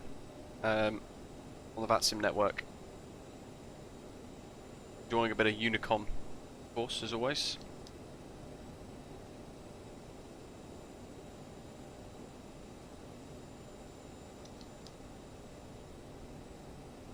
So we can turn the APU off. What else have we got here? That's all pretty good. What we didn't look at on the way out is some of these sort of like animations within the 1000. Where's that wing view? Look at that. So the ailerons and things look a bit longer. You have to ignore nose wheel steering. I'm more looking at the rudder there. That one. Oh, look at that. That looks cool. Where's our taxi charts? LEAM, airport info. So we're going to go straight out. Apron, Charlie, Tango, Sierra 1. Almeria traffic, Air Nostrum 19 Foxtrot Charlie's taxiing to 4 point Sierra 1 runway 07 via Charlie, Tango and Sierra. Flaps to 8. Actually, what is the runway length here? 3,200. Wow, they extended that. John, I set the camera views up myself just before today's stream.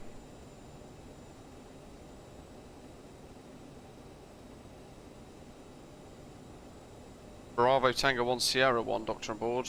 Oh, okay, I'll do that.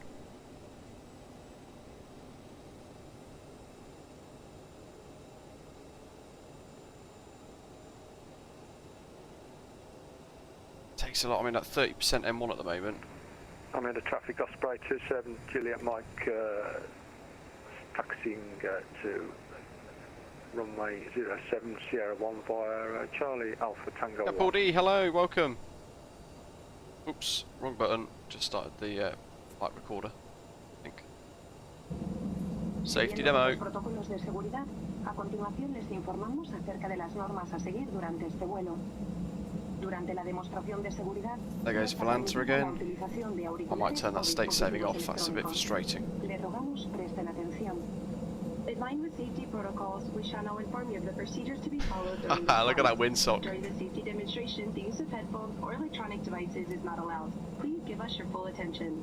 El cinturón de seguridad debe permanecer abrochado siempre que la señal luminosa de cinturón. Iberia 28 Hotel, taxiing to runway 07 Sierra 1 via Charlie Tango 1.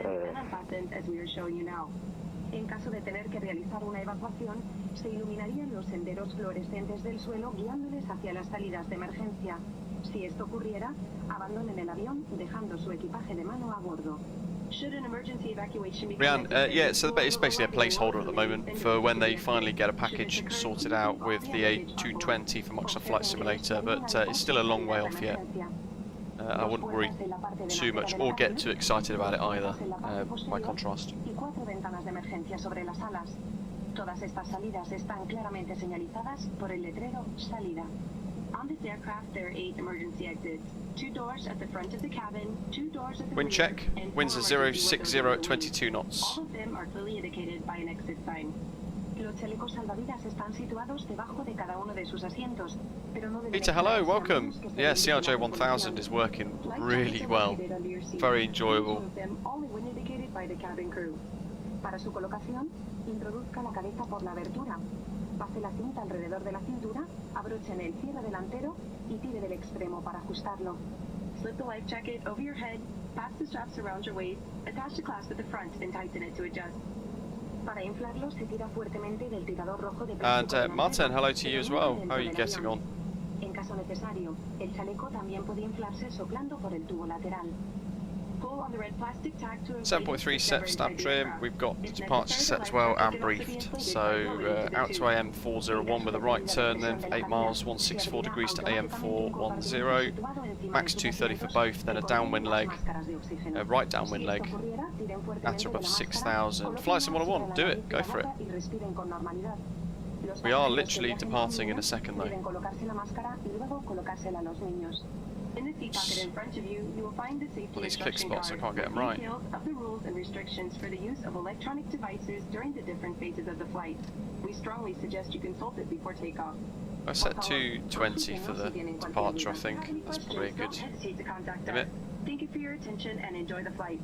Adam, fantastic. I'd love to try a little bit of CRJ1000 in real life.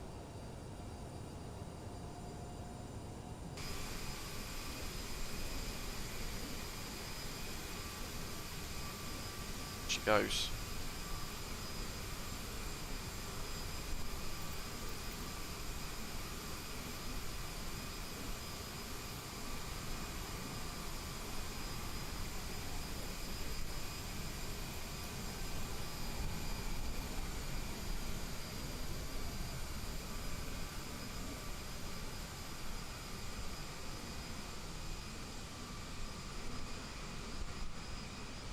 Lots of terrain, that's why it's a right turn out over the water as well rather than a left turn, and a lot of sort of factories and greenhousing, farming sort of type things down below.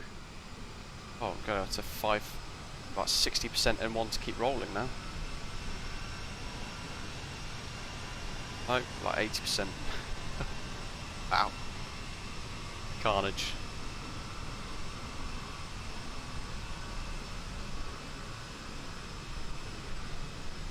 John's catching up. He was flying on a 900. Also, I assume that's going to be with like City Jet or whatever it's called, for Lufthansa perhaps. George, hello. Yes, we've got the AIG AI pack for Microsoft. Oh, hello. That was a close one. Utter distraction there. Almeria traffic, Air Nostrum 19 Foxtrot Charlie lining up at runway 07 at Sierra 1. Martin, thanks. That's interesting. Why did it flick that the other way? It's another click spot. Manual crossflow override is on. And this time, don't forget, thrust reversers there on arm. Where's the click spot? There it is. Toga. That's what we want to click. Did I just click? Definitely think I've just clicked something.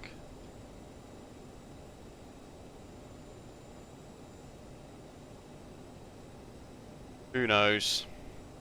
Anyway, we'll line up. I want to use most of the runway.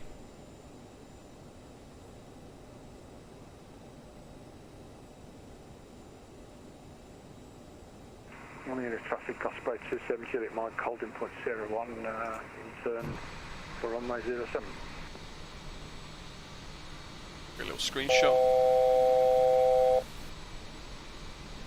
Okay, hello! Back from work, nice one, welcome. Hope you're okay. I'm going to try and snap to maybe this view here, like with the drone camera, catch a departure with gear up. Providing this doesn't get too busy. Make sure I've got my charts ready. Almeria traffic, Air Nostrum 19 Foxtrot Charlie departing 07 on ESILA 1 Tango departure. Almeria traffic. Brakes off. Toga's set. On the brakes. Just make sure these rudder pedals are central first. 40%. Toga. So I did hit something. I had knocked the spoilers ever so slightly. 50 knots. Oh, Neil, fantastic.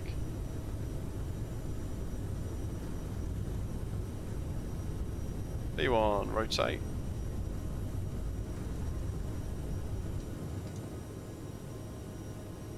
Positive rate, go up. I'm in a traffic Osprey 27 Juliet Mike, lining up the pro runway 07. Look at that.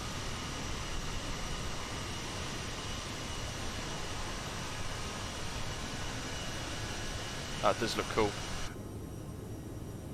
Right. Who wants... Oh, Jesus, Valanta again. Speed. Big spots being a problem. Autopilot engage. Away we go. Gonna hold speed mode as well. Let's put it into the climb gate so it does so. There she goes. And thrust reversers left, right, disarmed. We could probably go to proper stage of flight. Reese, hello. It's a lot heavier. It is a lot heavier, but it is really good fun. Everything's working so far for me, Mikhail, yes, but I have noticed a couple of interesting things. Click spots, I've read that being a bit of a problem on the forums. Sure enough, yeah, there is a bit of a problem with the click spots. Let's get some wing views through the cloud. We've got a right turn coming up, so we want. Now look at that, it does look cool. There's the tail view, that's the view I want. I'm in a traffic Osprey 27, Juliet Mike, roll in runway 27, 07. Jalind, hello, thank you very much. We're on our way back to Madrid now.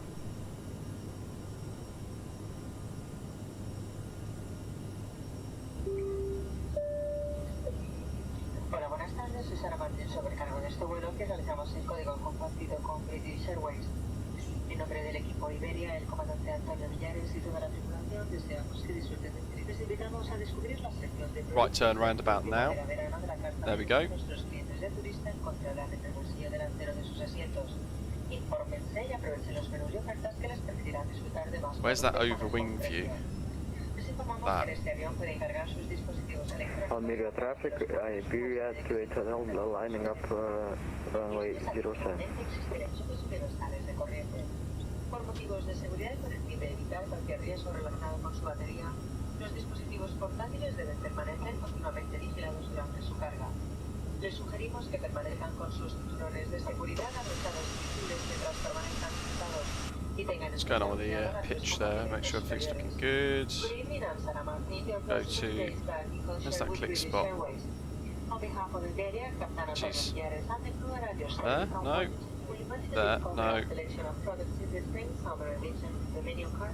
There. There. Good stuff. And we want to go to there. I guess it's kind of just adjusting where.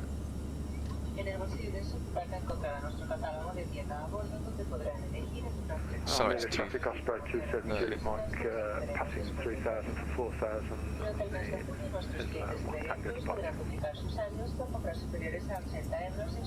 There we go. You have at your disposal our onboard shop catalog where you can choose from a selection of items and exclusive promotions. Look at that for MSFS. No mesh or anything like that. It just looks really good.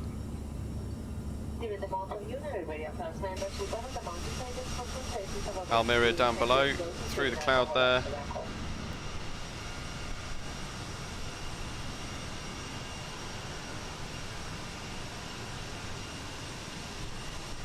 Doctor on board, my mouse profile is default, interestingly enough. Haven't changed any settings, but still have that ever so slight weird thing with the click spots.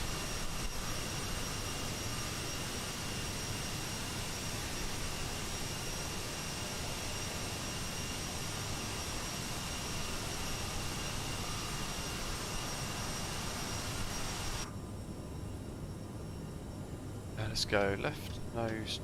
Almeria traffic, Iberia 2800, departing runway 07. Keep on the climb all the way up to 300.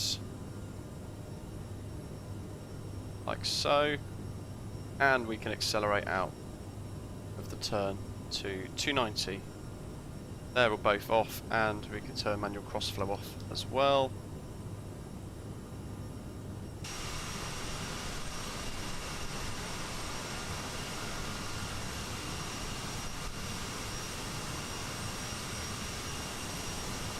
We're flying downwind, but Almeria is... where is it? Where's the airport? Down there somewhere.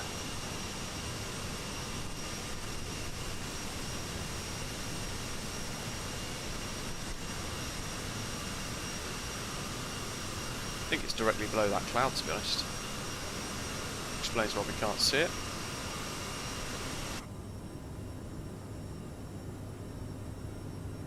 Reset the heading view again. Where we go. Oh, this looks fantastic. The performance is great as well. Certainly can't complain about any of that. And I mean, look at the views. There's Almeria Airport, just off there. In fact, the Iberia A320 is just departing as well. You can just see it there, taking off, which is really cool.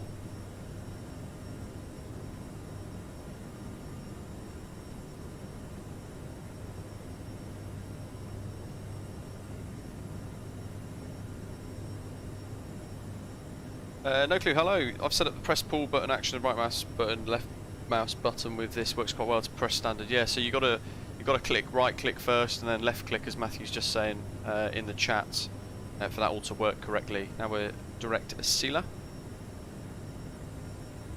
Then we should transition out of the star onto an airway. There we go.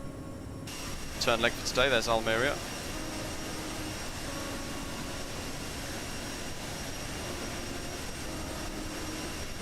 The super stretched CRJ. There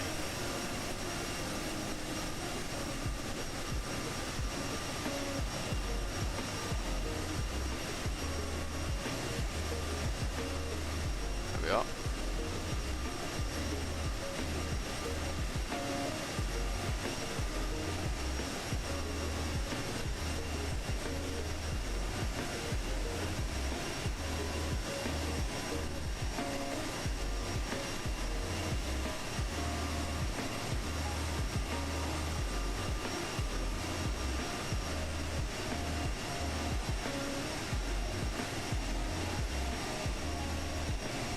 Teresa, hello. You'll have to keep an eye out for another live stream in the future. We'll do some more nighttime ops using the CRJ. A couple of US hops perhaps as well, using the CRJ1000. I think it's Delta, or like the US regional carriers that hop around with it. Look at that. So plenty of US flights to come as well on the channel. Mikel, it's going to be the ILS Zulu for runway 32 left into Madrid.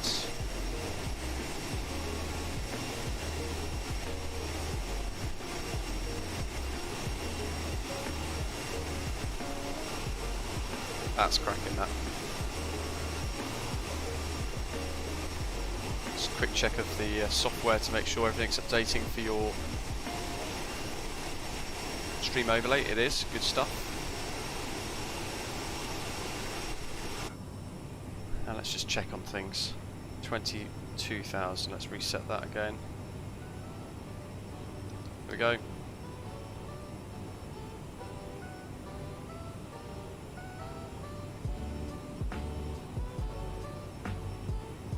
Back up again because we've gone to standard pressure, that's all looking good, and we've done all of our pre-takeoff checks as well. So all we've got to do is just sort of enjoy the scenery and wait for that altitude C chord to tell us that we're at cruise.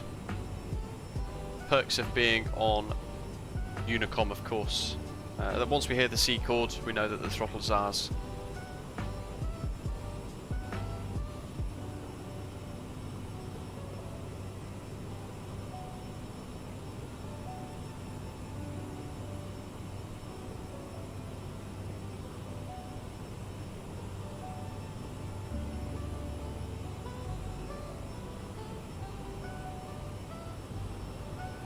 So I'm going on to night shift for the next 2 days. When we come back I'll probably be doing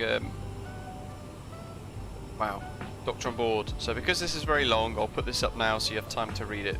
You need to vacate at Lima 5, turn left, then turn right to Golf 5, or Gate 5 isn't it? Then taxi to Gate 328, Mike 11, Mike 12, Mike 13, Juliet 3, Delta 1, Delta 2, Delta 3, Delta 4, Delta 5, Whiskey 5, good grief.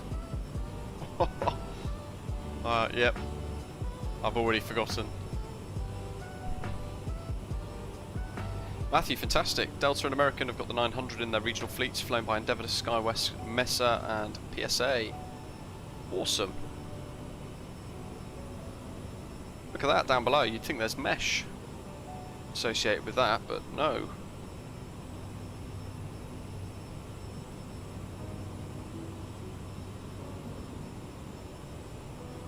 There goes Volanta doing another little state-saving moment.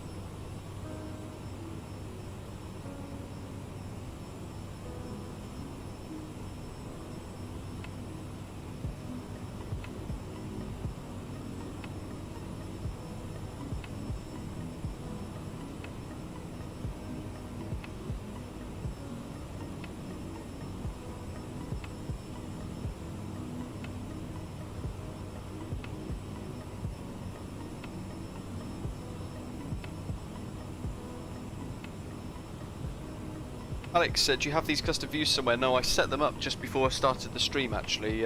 David A saved the day, to make a rhyme out of nothing. Basically, I've installed a custom view scenery, a custom views pack for the CRJ900 and 1000 via flightsim.to. That actually broke the views quite significantly, so David sent me the defaults again and saved me not having any cockpit views or anything, so many thanks to him. Should be starting to get contrails in a short while once we get a bit higher up. I can put them somewhere though if you want to download the custom views. If you want it on flightsim.to perhaps, or just on our Discord server, I can put the file in there as a zip.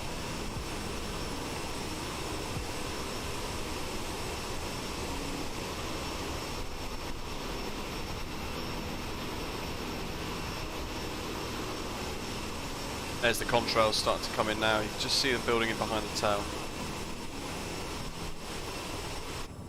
How are we doing? Let's have a little look.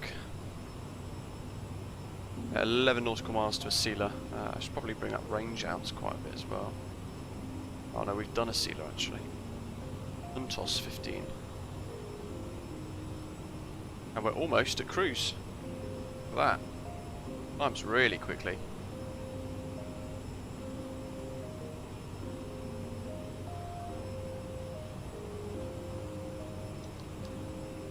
There we go. Look that to a Mach number.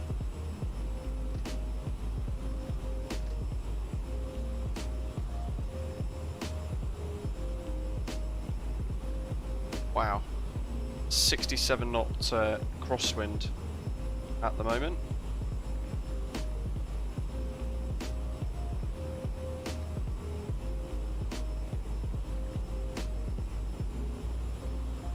And I inadvertently killed the climb there.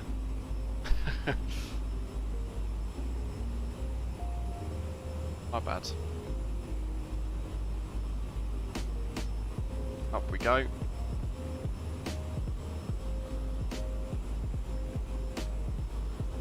Jesus, that's quick. There's altitude capture. We are rocketing up.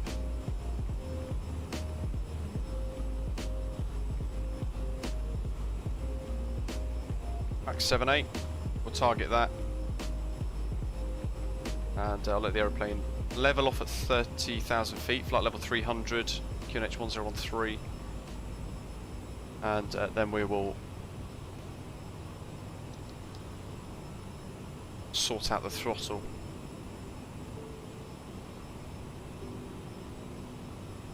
Neil, you might do, yes, or drive past me, one or the other. Got here 100 to go, and we'll bring that throttle back a little bit. It's recommending 88.7 there.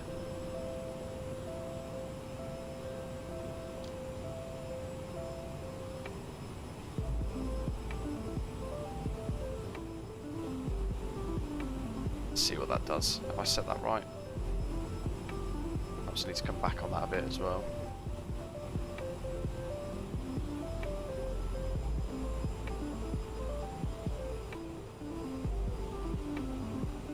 The wind keeps changing. 75 knot crosswind now.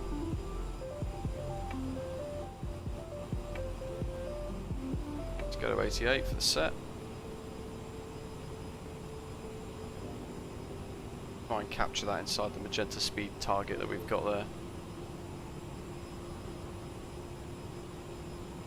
There's Echo, yes. That's the one thing you can't do. Although in the cruise you can set an N1, providing the weather's not choppy like it is at the moment for the return, you could just in theory set it and leave it. Interestingly, the cruise speeds, the M1 that it's telling us we need is different. That's no bother.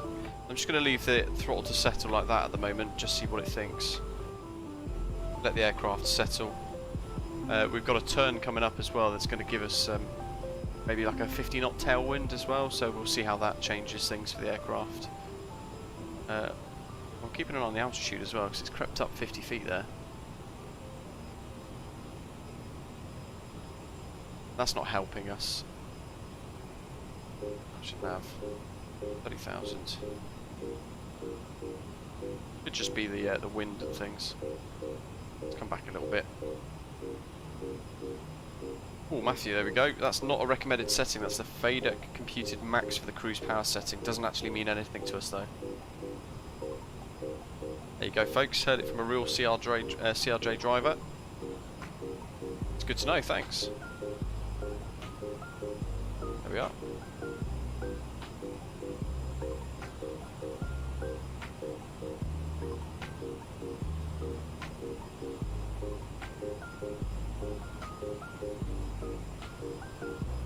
Zacco, do you have the 900 and 1000 CRJ pack, or you just got the 550 and 700?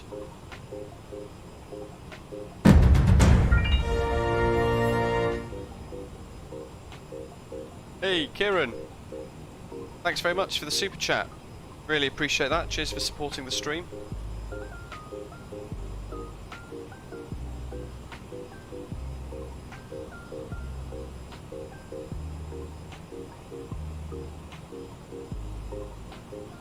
Don't forget to smash the like button, guys, while you're here as well. See if we can get to 100 before we hit top of descent. 100 likes. And don't let me forget, when we start the descent as well, to fire up the flight recorder program so we can record the landing. And we can see how I do with the second landing of the CRJ1000 today. METAR for LEMD, winds are 100 at 3 knots, variable between 030 and 180. So that's a slight crosswind for us into a tailwind. Going to be interesting. Scattered cloud at 5,500, temperature 16 degrees Celsius and dew point plus 6 degrees Celsius. The QNH of 1024. Ah, Zacco, yeah, no problem. It's always good though. Oh, you got the old school V-tail Bonanza. Very posh. Let's check our speed.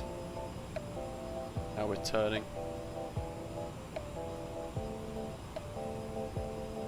So, I'm not going to chase bug. You can see that it dances around on the PFD every now and again. I'm just going to leave it to settle. As long as it doesn't go below the bottom end of the range here, or above the top end of the range here, I'm quite happy. Christopher, hello. Not tried the built-in replay mode yet, no. Simply because I don't really use... There's a discontinuity coming up, I think. Simply because I just don't use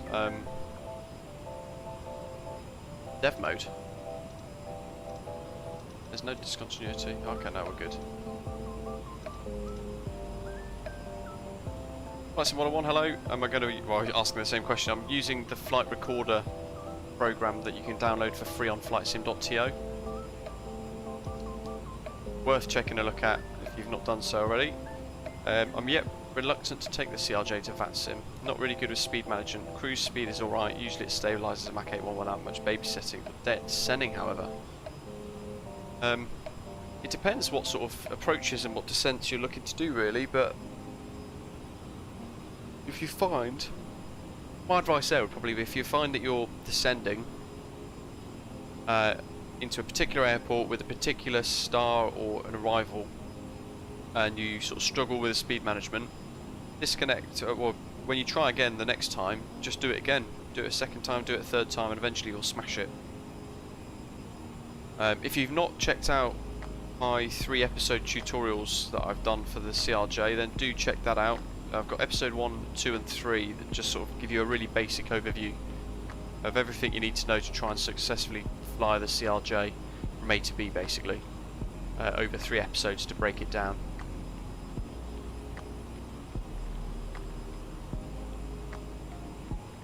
Have I ever done a cabin tour of the CRJ? Yeah, they want you to keep the certain speeds.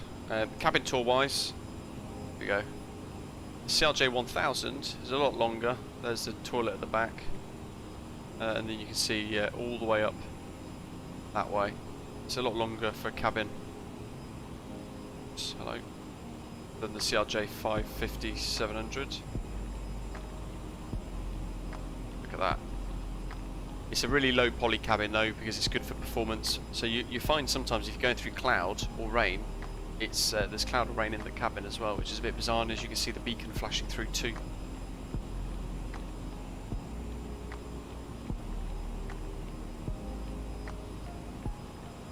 Let's have a look here, because there's a bit of a strange thing going on there. Let's have a quick look at the top of descent's coming up already. Jeez.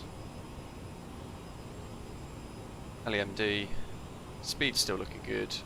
Morale. 4 Charlie arrival. I don't want it to go to Toledo, which is a VOR. I want morale. Well, let's have a look here. 39. So TLD 39, that's good. 29 is good, and we should have a 24.3. Yep. And then it's giving us INTC. Burex. Just delete that, see what happens. See, TLD 29 is completely wrong.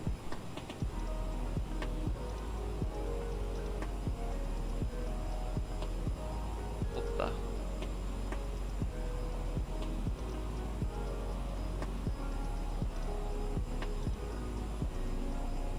That'll do. Bit of nav data confusion by the looks of it. That looks a little bit more accurate at least. It's good. Yeah. To be honest, 29, 39. Probably do that with a vector myself. Or we could try and add it in. Can we add it in?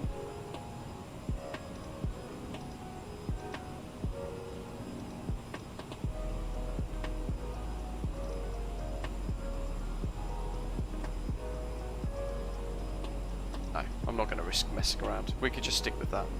Looks like a slight nav data discrepancy, that's all.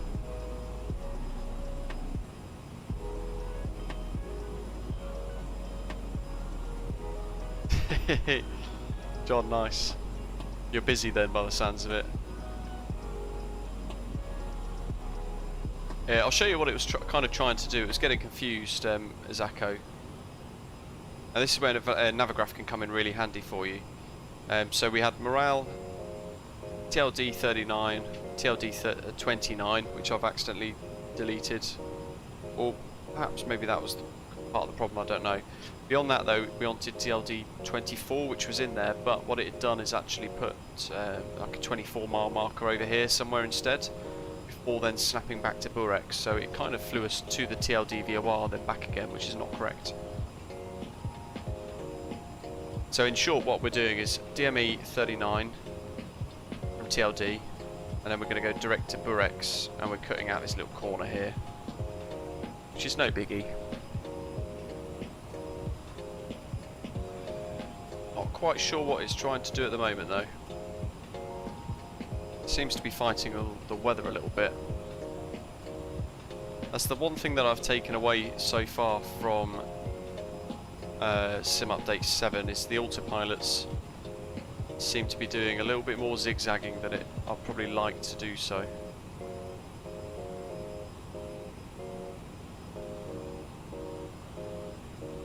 That's a lot of gumph coming up as well, so we're top of descent at morale, which is quite good for us. I mean, before you know it, we're going to be down.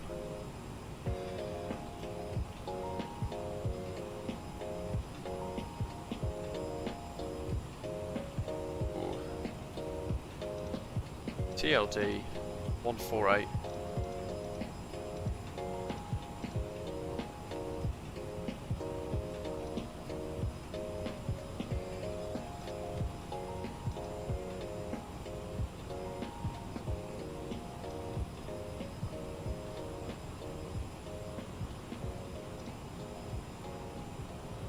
No.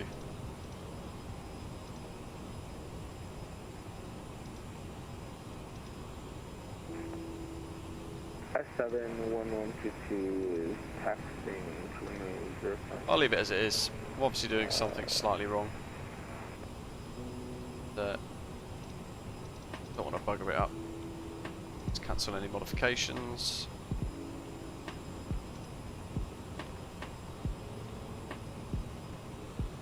Kieran, there's been an update to the 787 and I think the 747 maybe not so much. Can't remember now. But I'm pretty sure I remember there being what have we got here? 10,000. That's saying below 140 there on the Burex.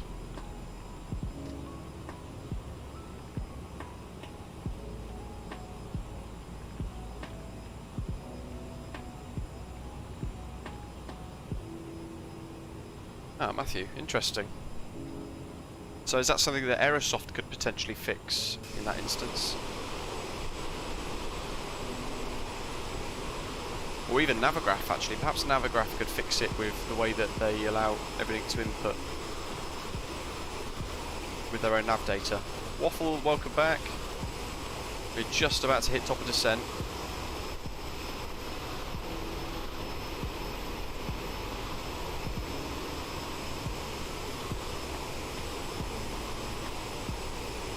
Oh, you've reminded me actually, Matthew.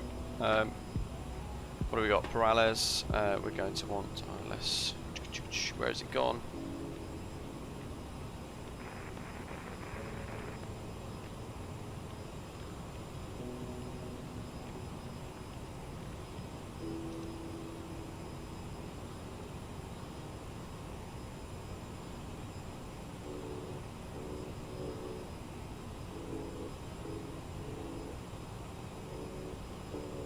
Go. LEMD 32 left. Really?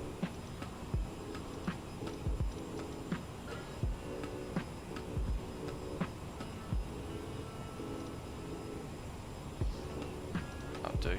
We'll do 10.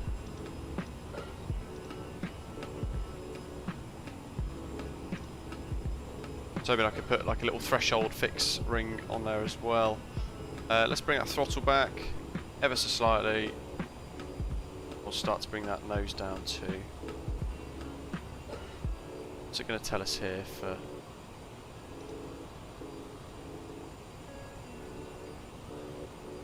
2,300 it reckons.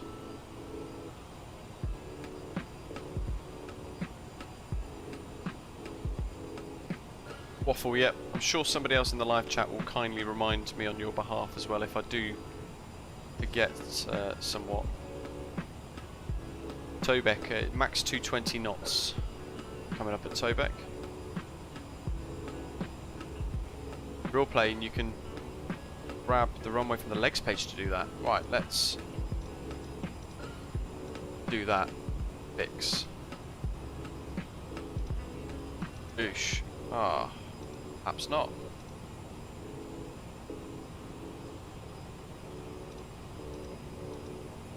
That was the only other idea that I had.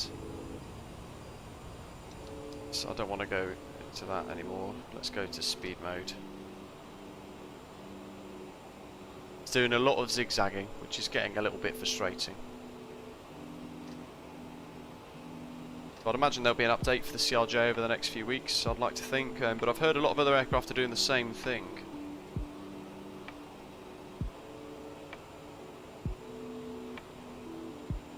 ETAR LEMD for final weather check. Winds 130 at 8 knots now. So yeah, straight across for us really. Variable between 080 and 160. Few clouds 5,000, scattered 6,000, 15 degrees Celsius, QNH 1024. So I've set that there ready. That's a bit of cheating, but I've done it now. Burex. That's actually looking okay. Burex, flight level 091 for there. Tobeck at 5,000, but actually I want Tobeck. I want Perales at 5,000. There goes the Volanta state saving again. Let's bring that down. VNAV's a little off in this.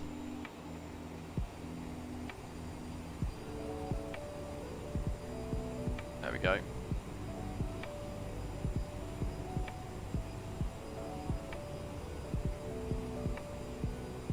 We can aim for continuous descent.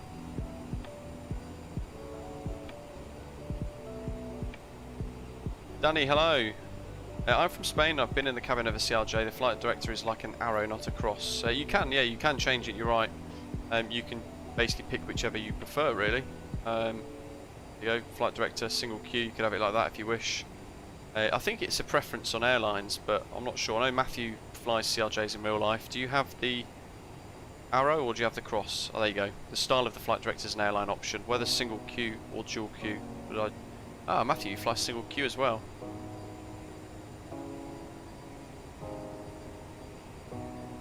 Let's give it a go for this approach, shall we?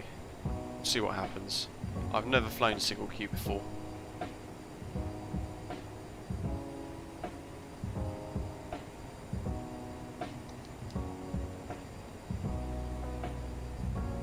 Watching on board, sounds good.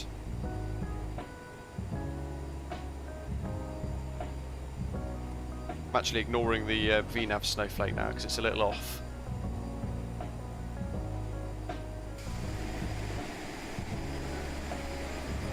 Fat fingers while I move that around a little bit.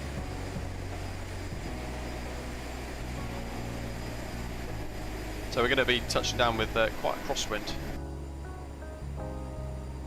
Right turn, speed's still looking good. We've got 11,000 to go.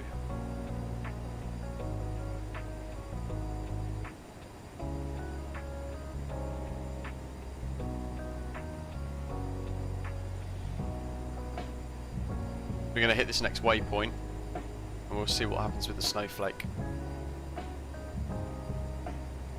There's my little 10-mile fix ring on the right hand side of the nav display. There goes the snowflake juttering about a little bit. In fact,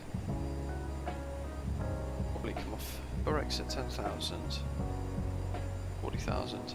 I'm hoping for a continuous descent.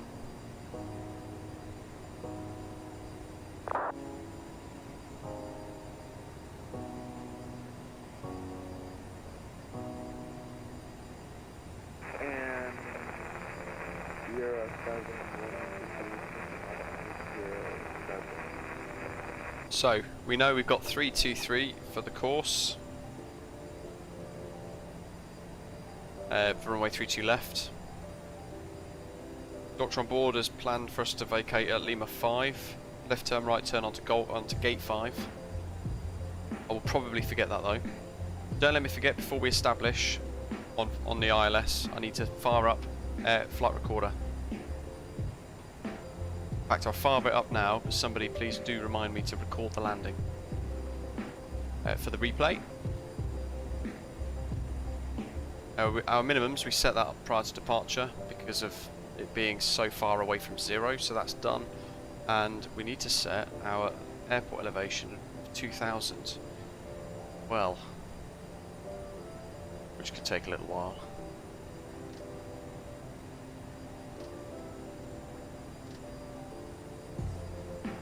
On 360.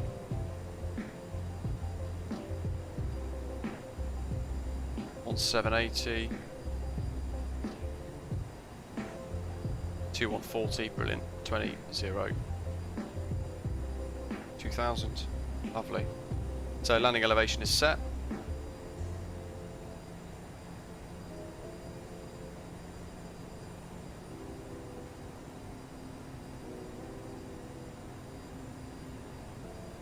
Bring that in a little bit more.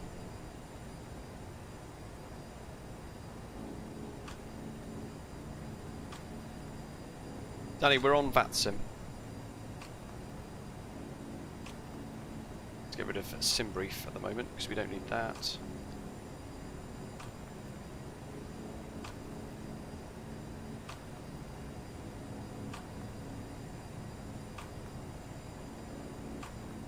We've got Vueling 2 Bravo Tango coming in by the looks of it as well, that could actually potentially conflict with us. But they've not announced anything yet, so let's get in ahead of them.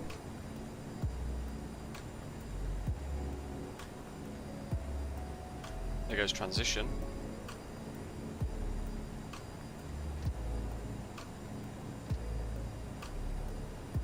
.024 1024. Madrid traffic, Air Nostrum 19 Foxtrot Charlie, CRJ1000 inbound on the Morale 4 Charlie arrival, ILS 32 left, and descending through 13,000 feet at Burex will report at Tobex, military traffic. I'll come off that a little bit. In fact, let's continue down to 5. We'll come maybe to 1800 feet per minute. We'll let the speed creep down a bit more. We've let that speed creep up a little bit, to be fair. Sloppy. How we're doing on the radio page. We should eventually get 1099. And what else have we got here? Cat 1 minimums, 214.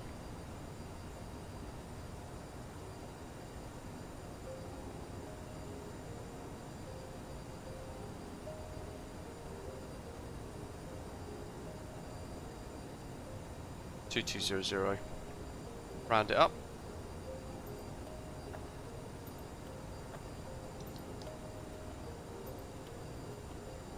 And we're going to want to slow down to Tobeck max 220 knots.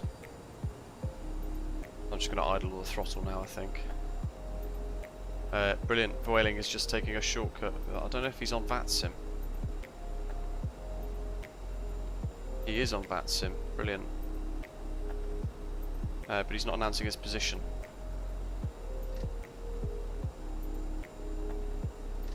Um, 220 at Tobex.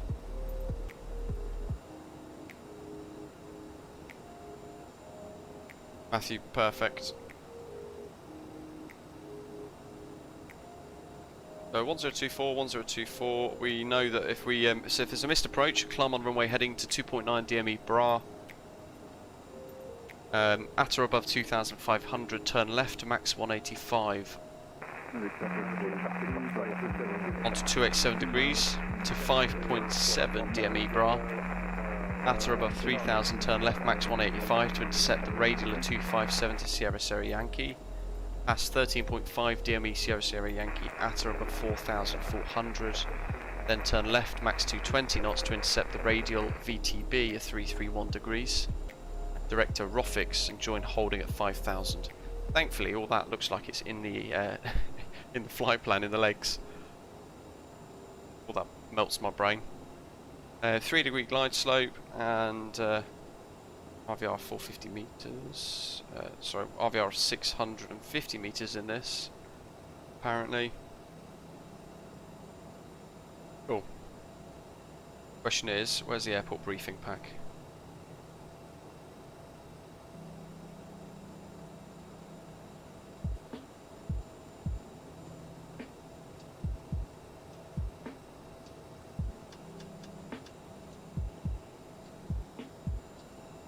Señores pasajeros, en unos minutos llegaremos a nuestro destino.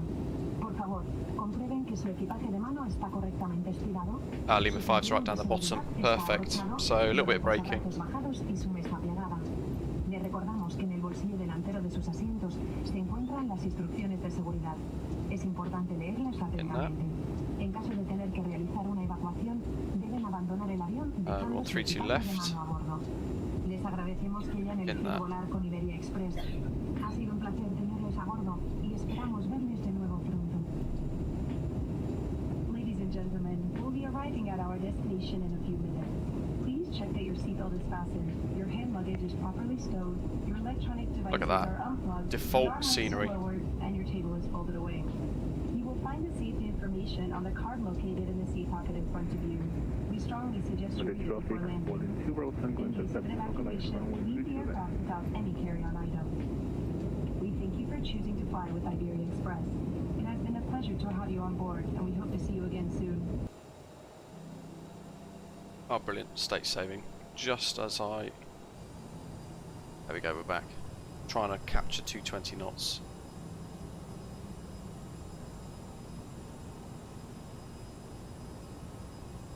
John, I've slowed right down now, just in case you're wondering what I'm doing.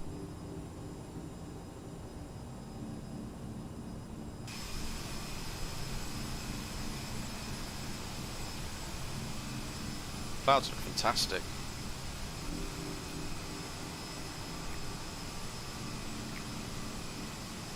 Get that on Volanta as well. A couple of the screenshots will end up on Twitter, Instagram and the channel Facebook, of course. He is literally right in front of me, apparently. So, I think 220 is going to have done us a favour. Dan, you know what? I think they look pretty good. I really do think they actually look alright, to be fair. Can't see him. He's not popping up on TCAS. Oops, speed.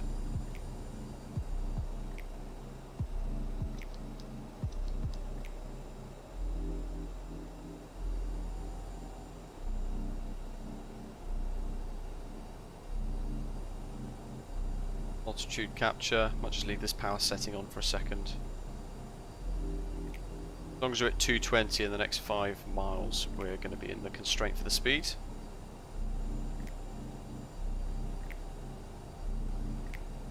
I think these look pretty good. Well, look at that, busting through that really thin bit of cloud. It revealed itself actually quite nicely, exiting the cloud as well. Let's check this, a bit of power. All the lights are on as required, that's all good. Landing elevation set as well. Let's on those because I will forget. That's all set and done. Auto tune itself and the QNH is set on both.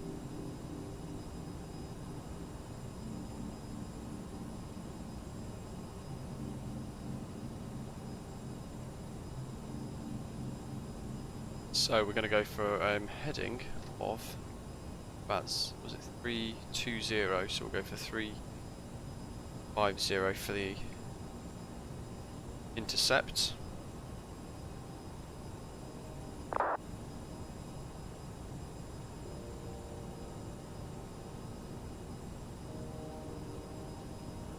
Wee bit of speed. Jensen, hello. Zako, legend. Thank you very much. And what do you guys think of the clouds? You're seeing it as much as I am. Same definition as well in 1080. Look at that.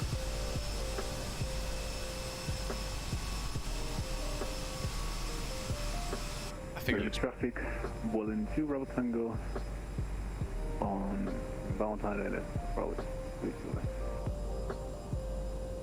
no idea what you said.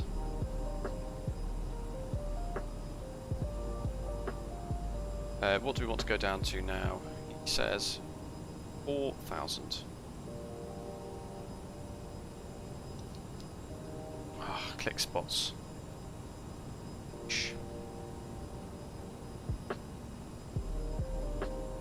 Do 800 foot per minute. Drop down to 180. We'll drop down to 200 actually. EC Mar, what's up? How you doing? Hope you're okay.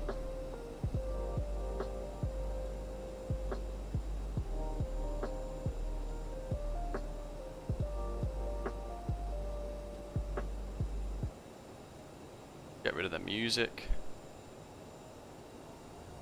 Let's get out to T actually.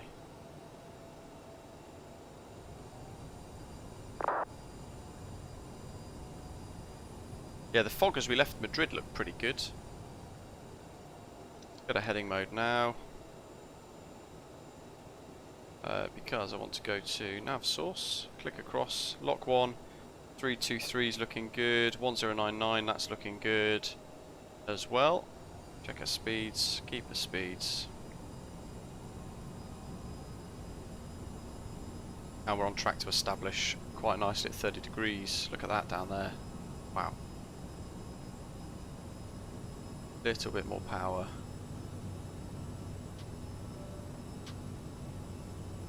Laps 8.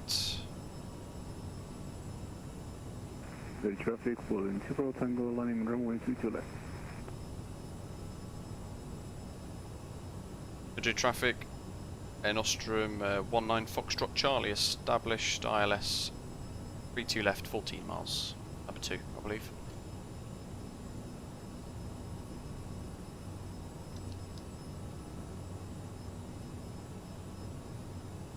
Click spots. There we go.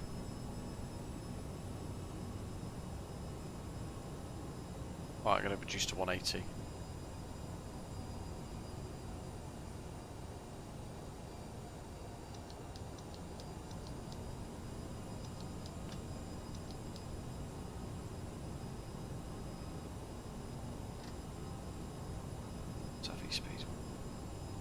145.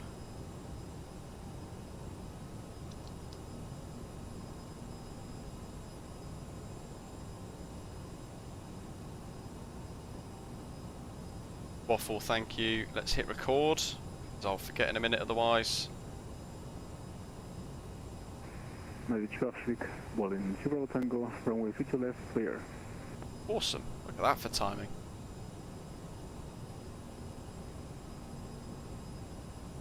It's actually giving us a tailwind at the moment.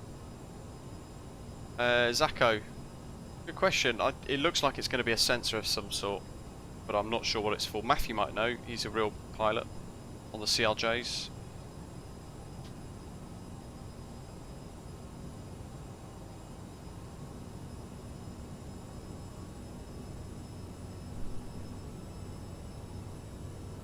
Ooh, no clue. Yeah, that's a great shout.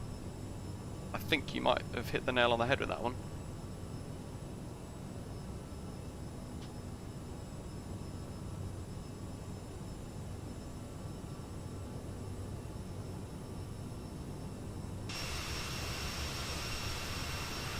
Here we go. There's the runway. Boom. Get down. What's that speed? About to hit the glide slope.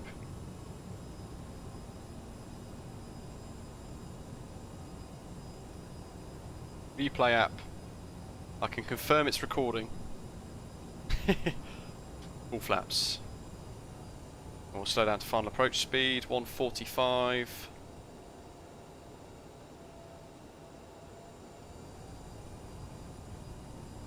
You know what? Let's just fly it in. What have we got? 13 knot tailwind. That can't be right. That'll come down, I'm sure.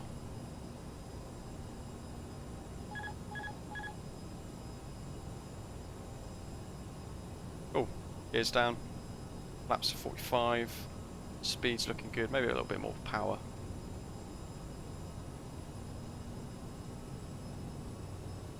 And I'm just going to trim for that different profile there. There's a displaced threshold as well that we've got to watch out for here.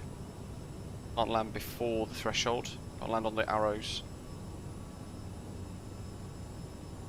Bit of speed correction. We're on the glide slope nicely though, according to the PFD.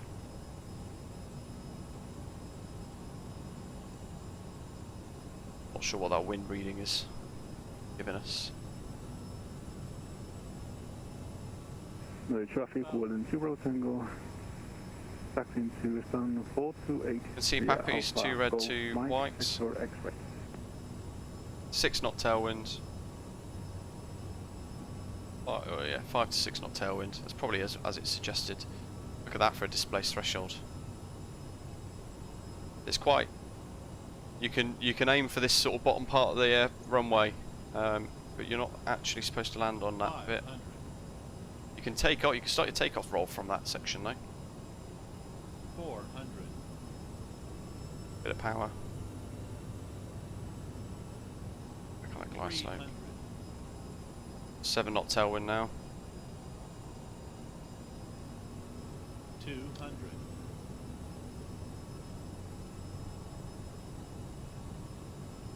100. 50. 40. 30. 20.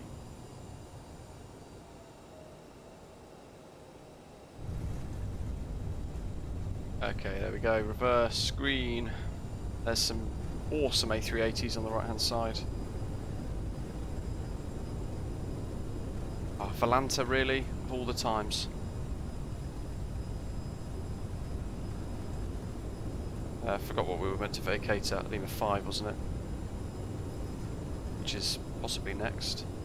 A bit of braking.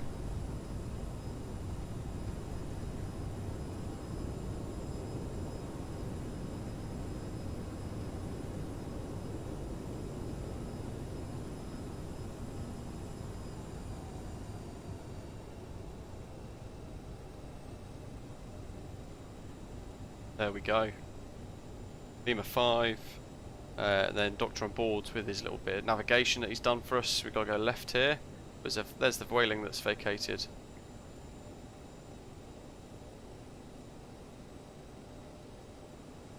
So vacate left, which is going to be back that way, and then gate 5, turn back on ourselves. Madrid traffic, Air Nostrum 19 Foxtrot Charlie, runway 32 left vacated, and taxi all the way to Terminal 4.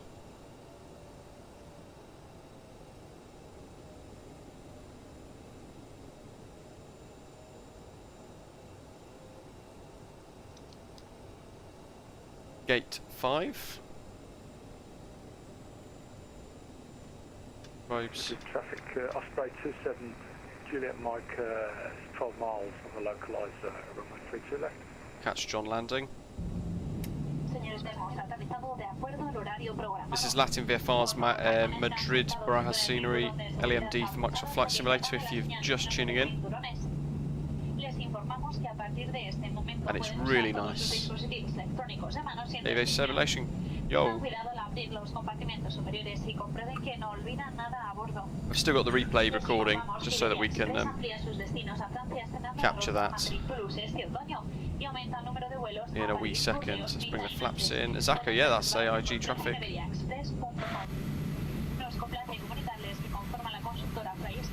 Iberia Express ha sido la compañía más puntual del mundo este verano. Ha sido un placer acompañarles durante el vuelo y esperamos que sigan disfrutando con nosotros. Gracias por volar con Iberia Express.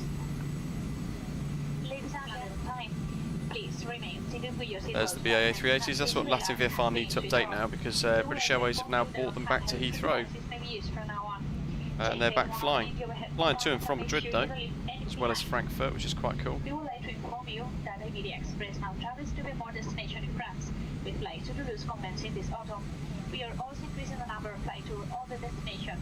Please book those these and book your flights at the best price at iberiaexpress.com.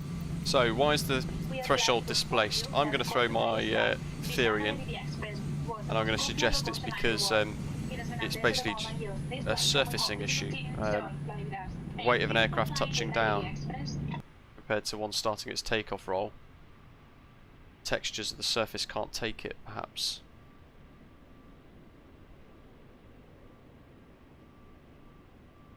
Okay, so let's turn follow mode off.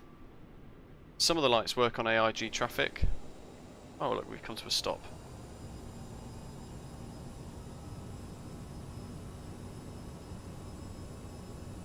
Yeah, Gilberto, the only problem is we don't have Air Nostrum announcements. So we're making do with what we've got, basically. It's the closest I could find. It's either that or actual Iberia. Out the way, ground traffic. Alec Ed, hello to you, welcome.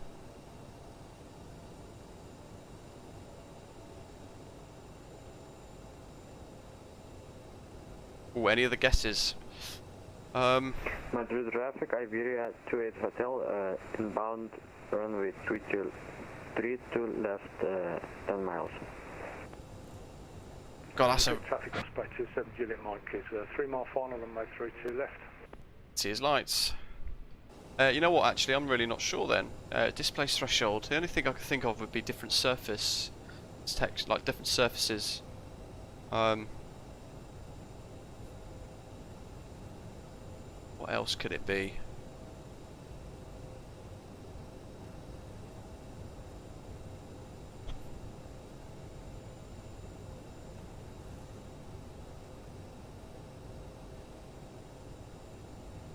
Let's capture him landing.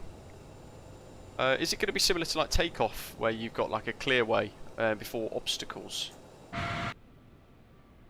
So it's, I'm going to guess it's either surface related, weights of aircraft touch down on it, so it's this bit here is going to be the stronger part of the runway, or it's going to be obstacles on approach, but then that doesn't really make sense with this approach.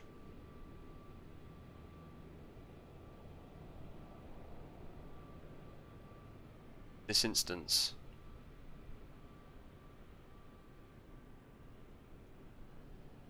Where's the touchdown zone? There it is. Through the mist.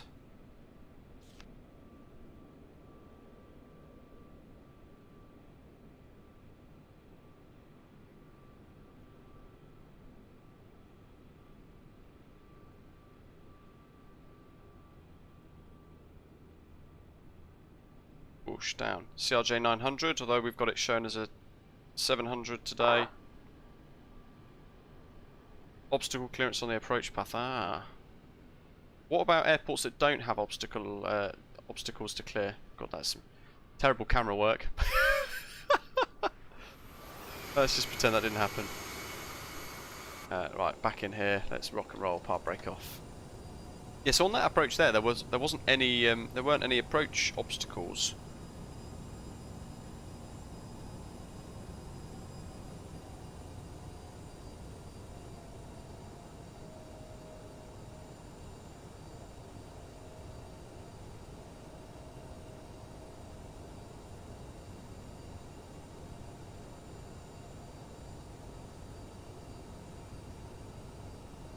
Let's do a bit of neatening up, shall we? Let's turn those off. What else have we got? We can put the AP on in a minute. But basically what we're going to do, folks, we're going to taxi all the way to the stand, then I'm going to stop the flight recorder, leave the engines running. I'm going to end the flight in Volanta so it doesn't double down on 2 landings for us.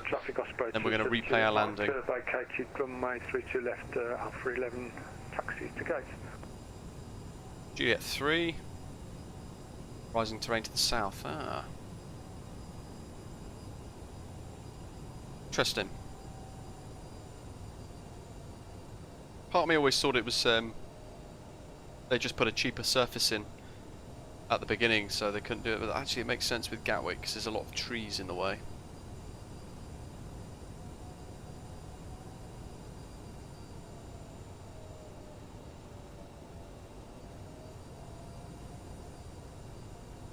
Juliet 3, where are we going after this?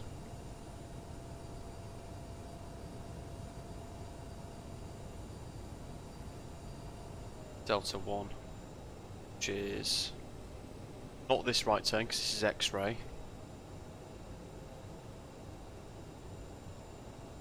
Terminal 4 coming up.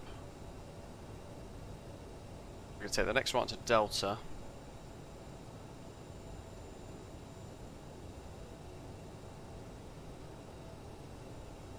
For that, I've got exactly 1 hour 10 minutes before I've got to get ready for work.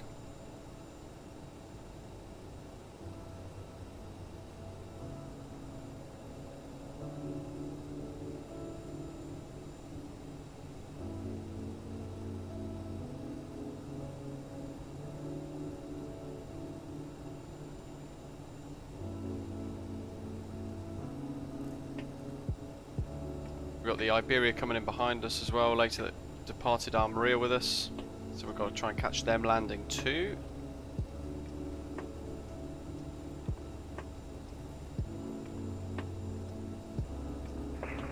Madrid traffic, Iberia 28 Hotel, navigated runway 3 to left at Lima Foxtrot.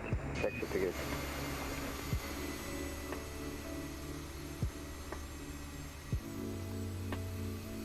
Oh, there he is.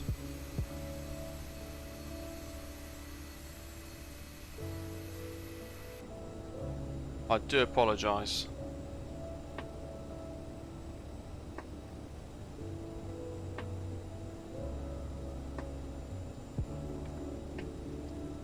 Ah, 328 is exactly where the screenshot was.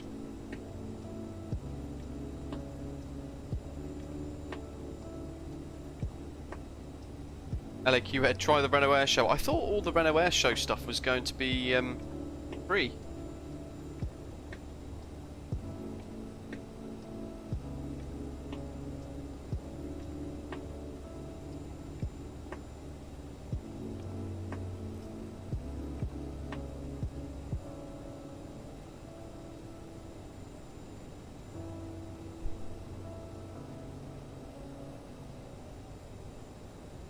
Mikael, nice.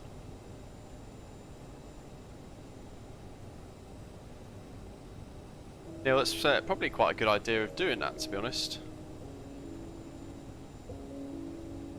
A couple of hundred, maybe like 100 feet extra, and people will suddenly think that the aeroplanes are suddenly a lot quieter. Delta Whiskey 5 is the next left. Yes. Whiskey 5, zoom zoom. You see my WAT? Yeah, 60 euros. No way. No way. It's something that I'll probably use once, so I'm not going to buy 60 euros worth of aircraft add-ons to use one time only. 329. Madrid traffic, Osprey 5563, 10 mile final, runway 3. Oh, it's Philip. Left, Madrid. Herbert, no, this is just Aerosoft's pack, part of the actual package. Traffic well in 2, Bravo Tango on eastbound. 428, done, 429. Now there's some ground markings here.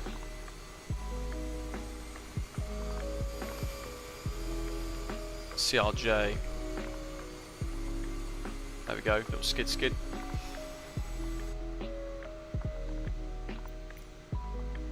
Let's see here. I'm going to turn the flight recorder off, so I'm going to stop recording that.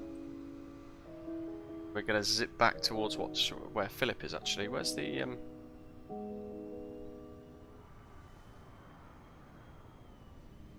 There's John. It's the Iberia. There he is.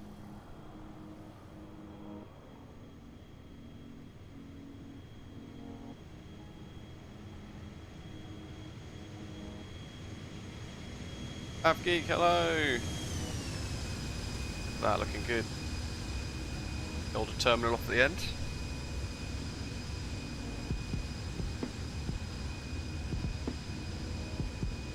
Herbert, this is just MSFS live weather.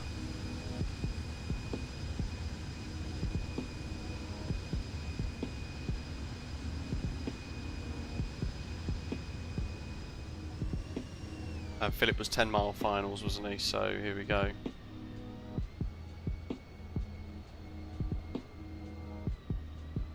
That looks like a VOR to me. Yeah, it's quite the displaced threshold, isn't it, for 3-2 left?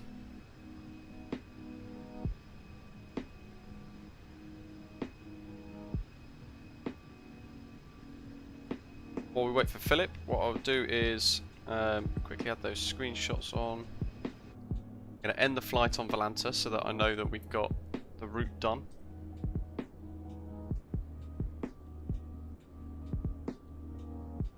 That'll protect my touchdown rating then as well.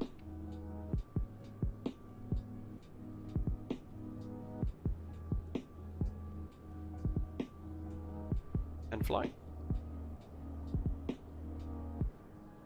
Jolly good.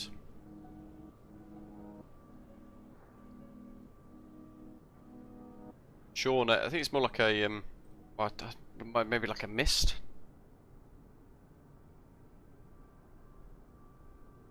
Oh no, waffle. That's never good. Here comes Philip. Very late touchdown for him over in Australia. It'll be on midnight, I think, isn't it?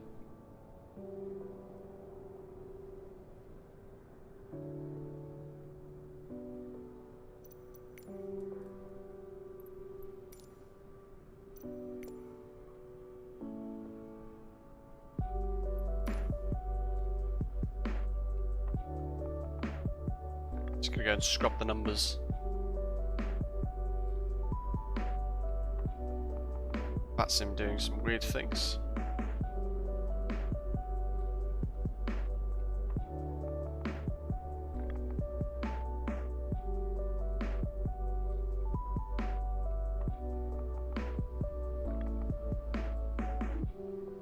Well, it's touchdown time, guys. Nobody else. Well, Mikael, you're next. What? There's loads of people that have flown back with us. Where are you? Oh, I can see you. That's a good time, actually. So what we're going to do is we're going to snap back to our approach, which is here, I think. So I'm at stand 328, by the way. 5563 is vacated the runway. Taxi the gates. Let's hit replay. Oh, are you joking me? I've accidentally done that. That's stupid.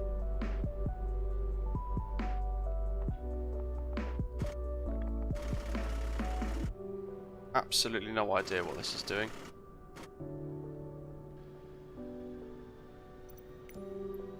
Okay, no, it's just me being dumb.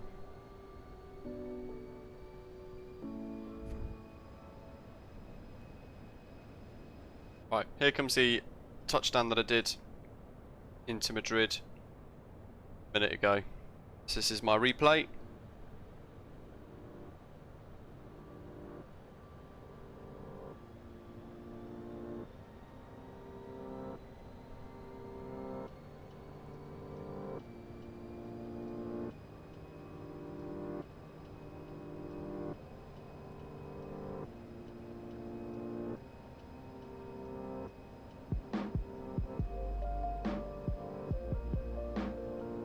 We'll touch down, then I'll get a like a cabin view set up as well. I think get a window view.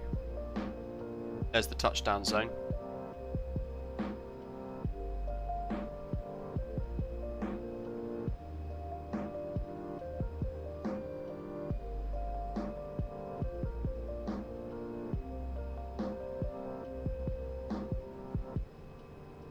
Doctor on board because I never really use dev mode because I find it quite unstable. Go. Touchdown. The flight recorder mod gets a bit buggy there.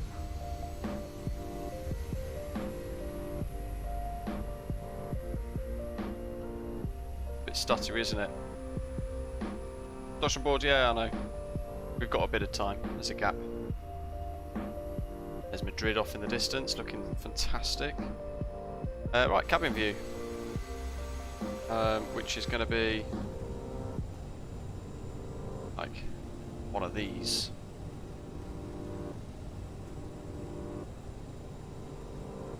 Let's see. We do that one.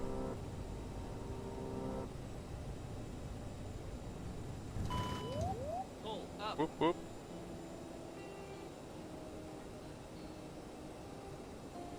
Is that a good view? Or should we do? You have to ignore the don't sinks. Don't sink. Oh, good. There we go. We'll do that one. Don't sink. 500. You have to ignore the call outs because they get a bit buggy with flight recorder mod. 400. Don't sink. 300. Cool, those aircraft over there in storage. Wow. Don't sink. 200. Already over the display threshold. Don't sink. 100. Don't sink. 50. 40. 30. 20. Don't sink. That's shadow. Traffic, I don't know, bueno, no sé si habláis en español o English, I will try it in English. I think some planes doing some approaches repeatedly, constantly. I think you're using the new feature of replay. I'm seeing you doing that on that sim, so maybe you should consider to disconnect from the network or something. Yeah, you're not a sim. Yeah, don't worry, there's nobody in the way.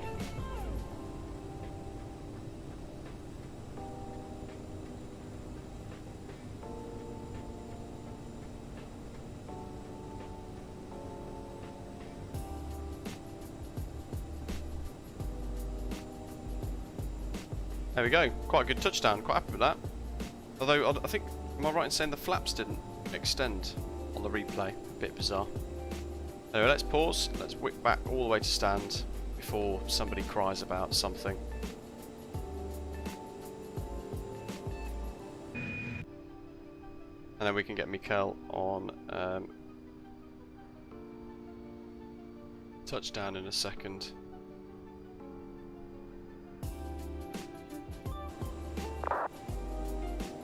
What are we doing? Let's see. We can turn off the engines.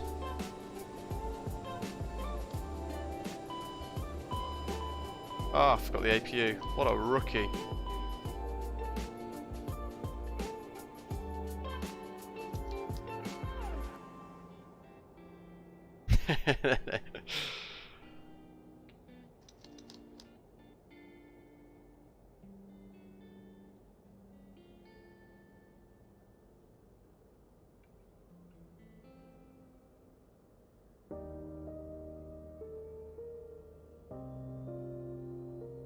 firing up. We'll get systems back in a second. We can turn those off.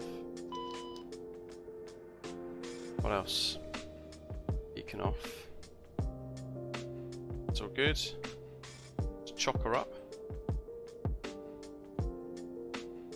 Actually, I'll do that in a second because we might end up. What's Mikhail doing? Quickly check on Volanta. He's on finals in an A320. Good. So that means our aircraft. That mist is starting to come in now. We can chock it up and open the doors. There we are. Cracking aircraft. Great fun. Look at the size difference.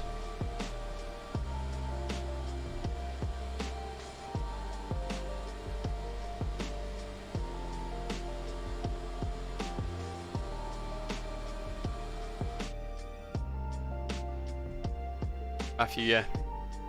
It's because I wanted to quickly just get back to stand and then get everything shut down before whoever was moaned further. I completely forgot.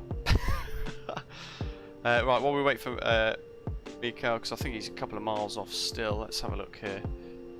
It's 13 miles 2 minutes ago. You know what, actually, somebody should see him in a second then. He says, through the mist. Let's switch this side, get a different view.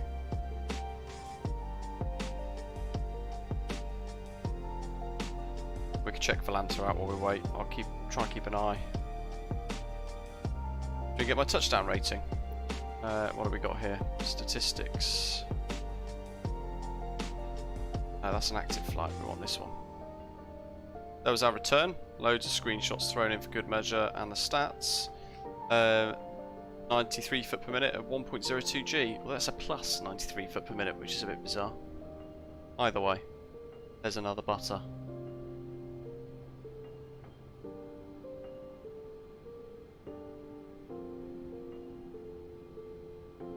Hopefully, you enjoyed that. Turks derps time. Weather was so nice, I turned off the APU during a turnaround. We never do it during the summer. Somebody's board up the plane, the ramper gives me the disconnect grab. Oh dear. And everything just shut down like it did on me. Here it comes Mikhail. That looks like an AIG AI model as well.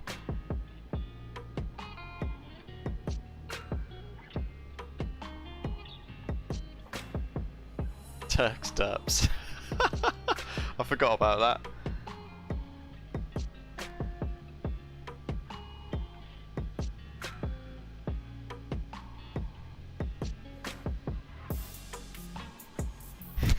Matthew, I bet you never did it again though.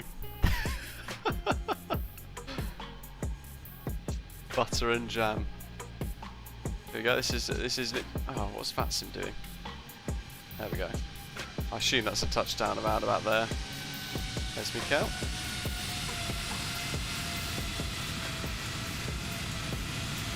Chasing him down the runway. The A380s in the background as well. Proper airline that in the distance.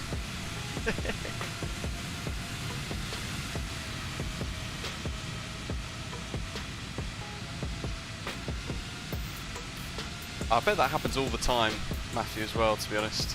I bet it happens so often.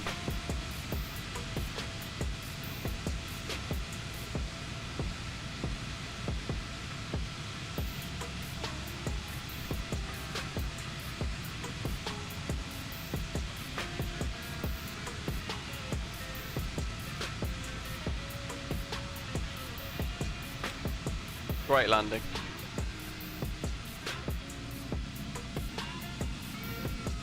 So basically we just got a taxi all the way down Delta, Mike, Juliet, past all those vehicles, and all the way to Terminal 4, where we are, over here.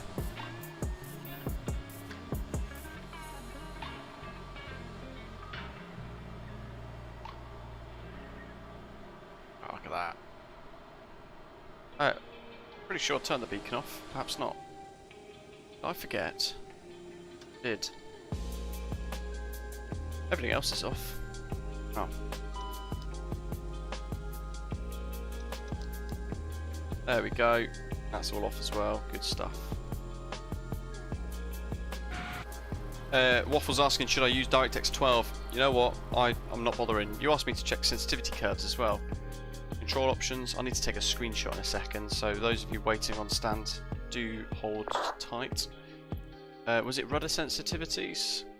That's what mine looked like for this. A little bit sluggish. The two on the left are the brakes, and then the one on the right, the Z-axis, is actually the rudder pedals, left and right.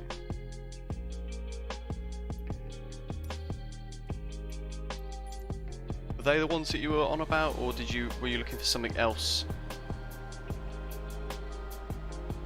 On the sensitivity curves, do let me know, because I might have got it all a bit mixed up.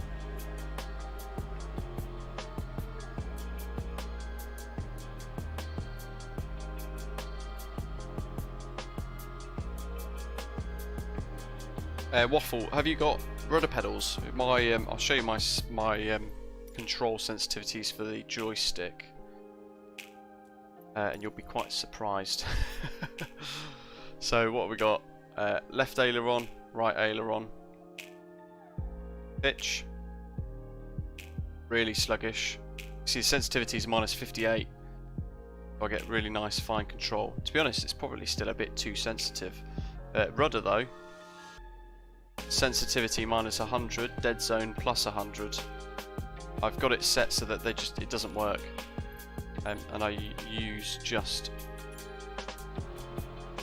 sensitivities are the same, Waffle, for the all the aircraft I use. But yeah, the rudder on the joystick I don't use anymore. Here he comes.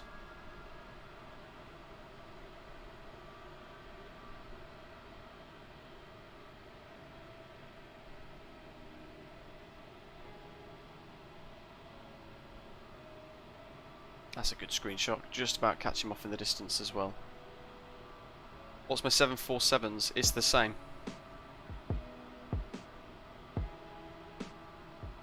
Minus 75 for sensitivity, wow. Maybe I'll give that a go, that's probably quite a good shout actually.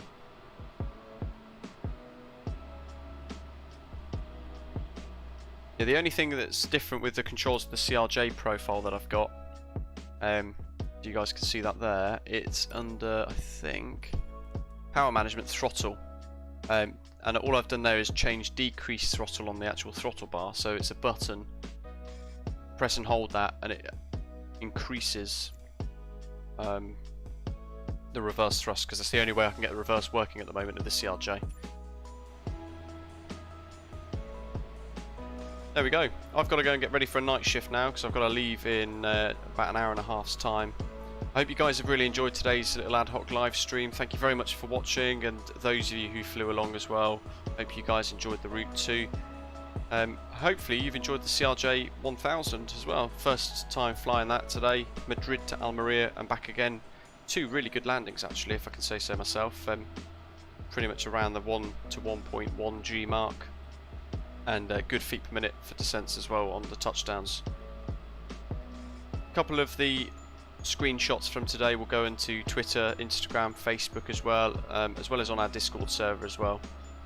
If you want to get your hands on anything shown today, LatinVFR's Madrid, the freeware Almeria, or the Aerosoft CRJ packs, including the 900 and 1000 that was released recently, then do check out the links in the description for today's live stream, and everything's in there for you. And if I've missed anything, do let me know on Discord too, so be sure to join us there. Thanks very much to Kieran for your super chat, €5, really appreciated that as well. Thank you for supporting the stream. If you've not done so already, do hit subscribe down below, and also give the little live stream a thumbs up before you guys head off. The next stream probably going to be Sunday, around about midday I think, roughly off the top of my head. What day is it today? Yeah, probably about Sunday time. Not quite sure what we'll be doing yet, so give us a couple of days and I'll figure something out. I've got a couple of emails from developers to work through, so it might involve something from one of those. Goodman, thank you very much. I hope my working night goes flawless and quickly. Usually neither. But there we go. LAQ Ed, sadly I can't talk about it, but I work at and around Heathrow. Enjoy the rest of the weekend. For those of you it's just about to begin, or those of you who are working like myself, then I hope you all have a good weekend at work with no stress and no grief. Thanks everybody for tuning in and watching. Thanks to all our bronze, silver, gold frequent flyers for your memberships, supporting the stream every month. And those of you who drop tips and super chats every now and again as well, supporting the stream as well. See you all Sunday, and thank you very much for watching. Take care.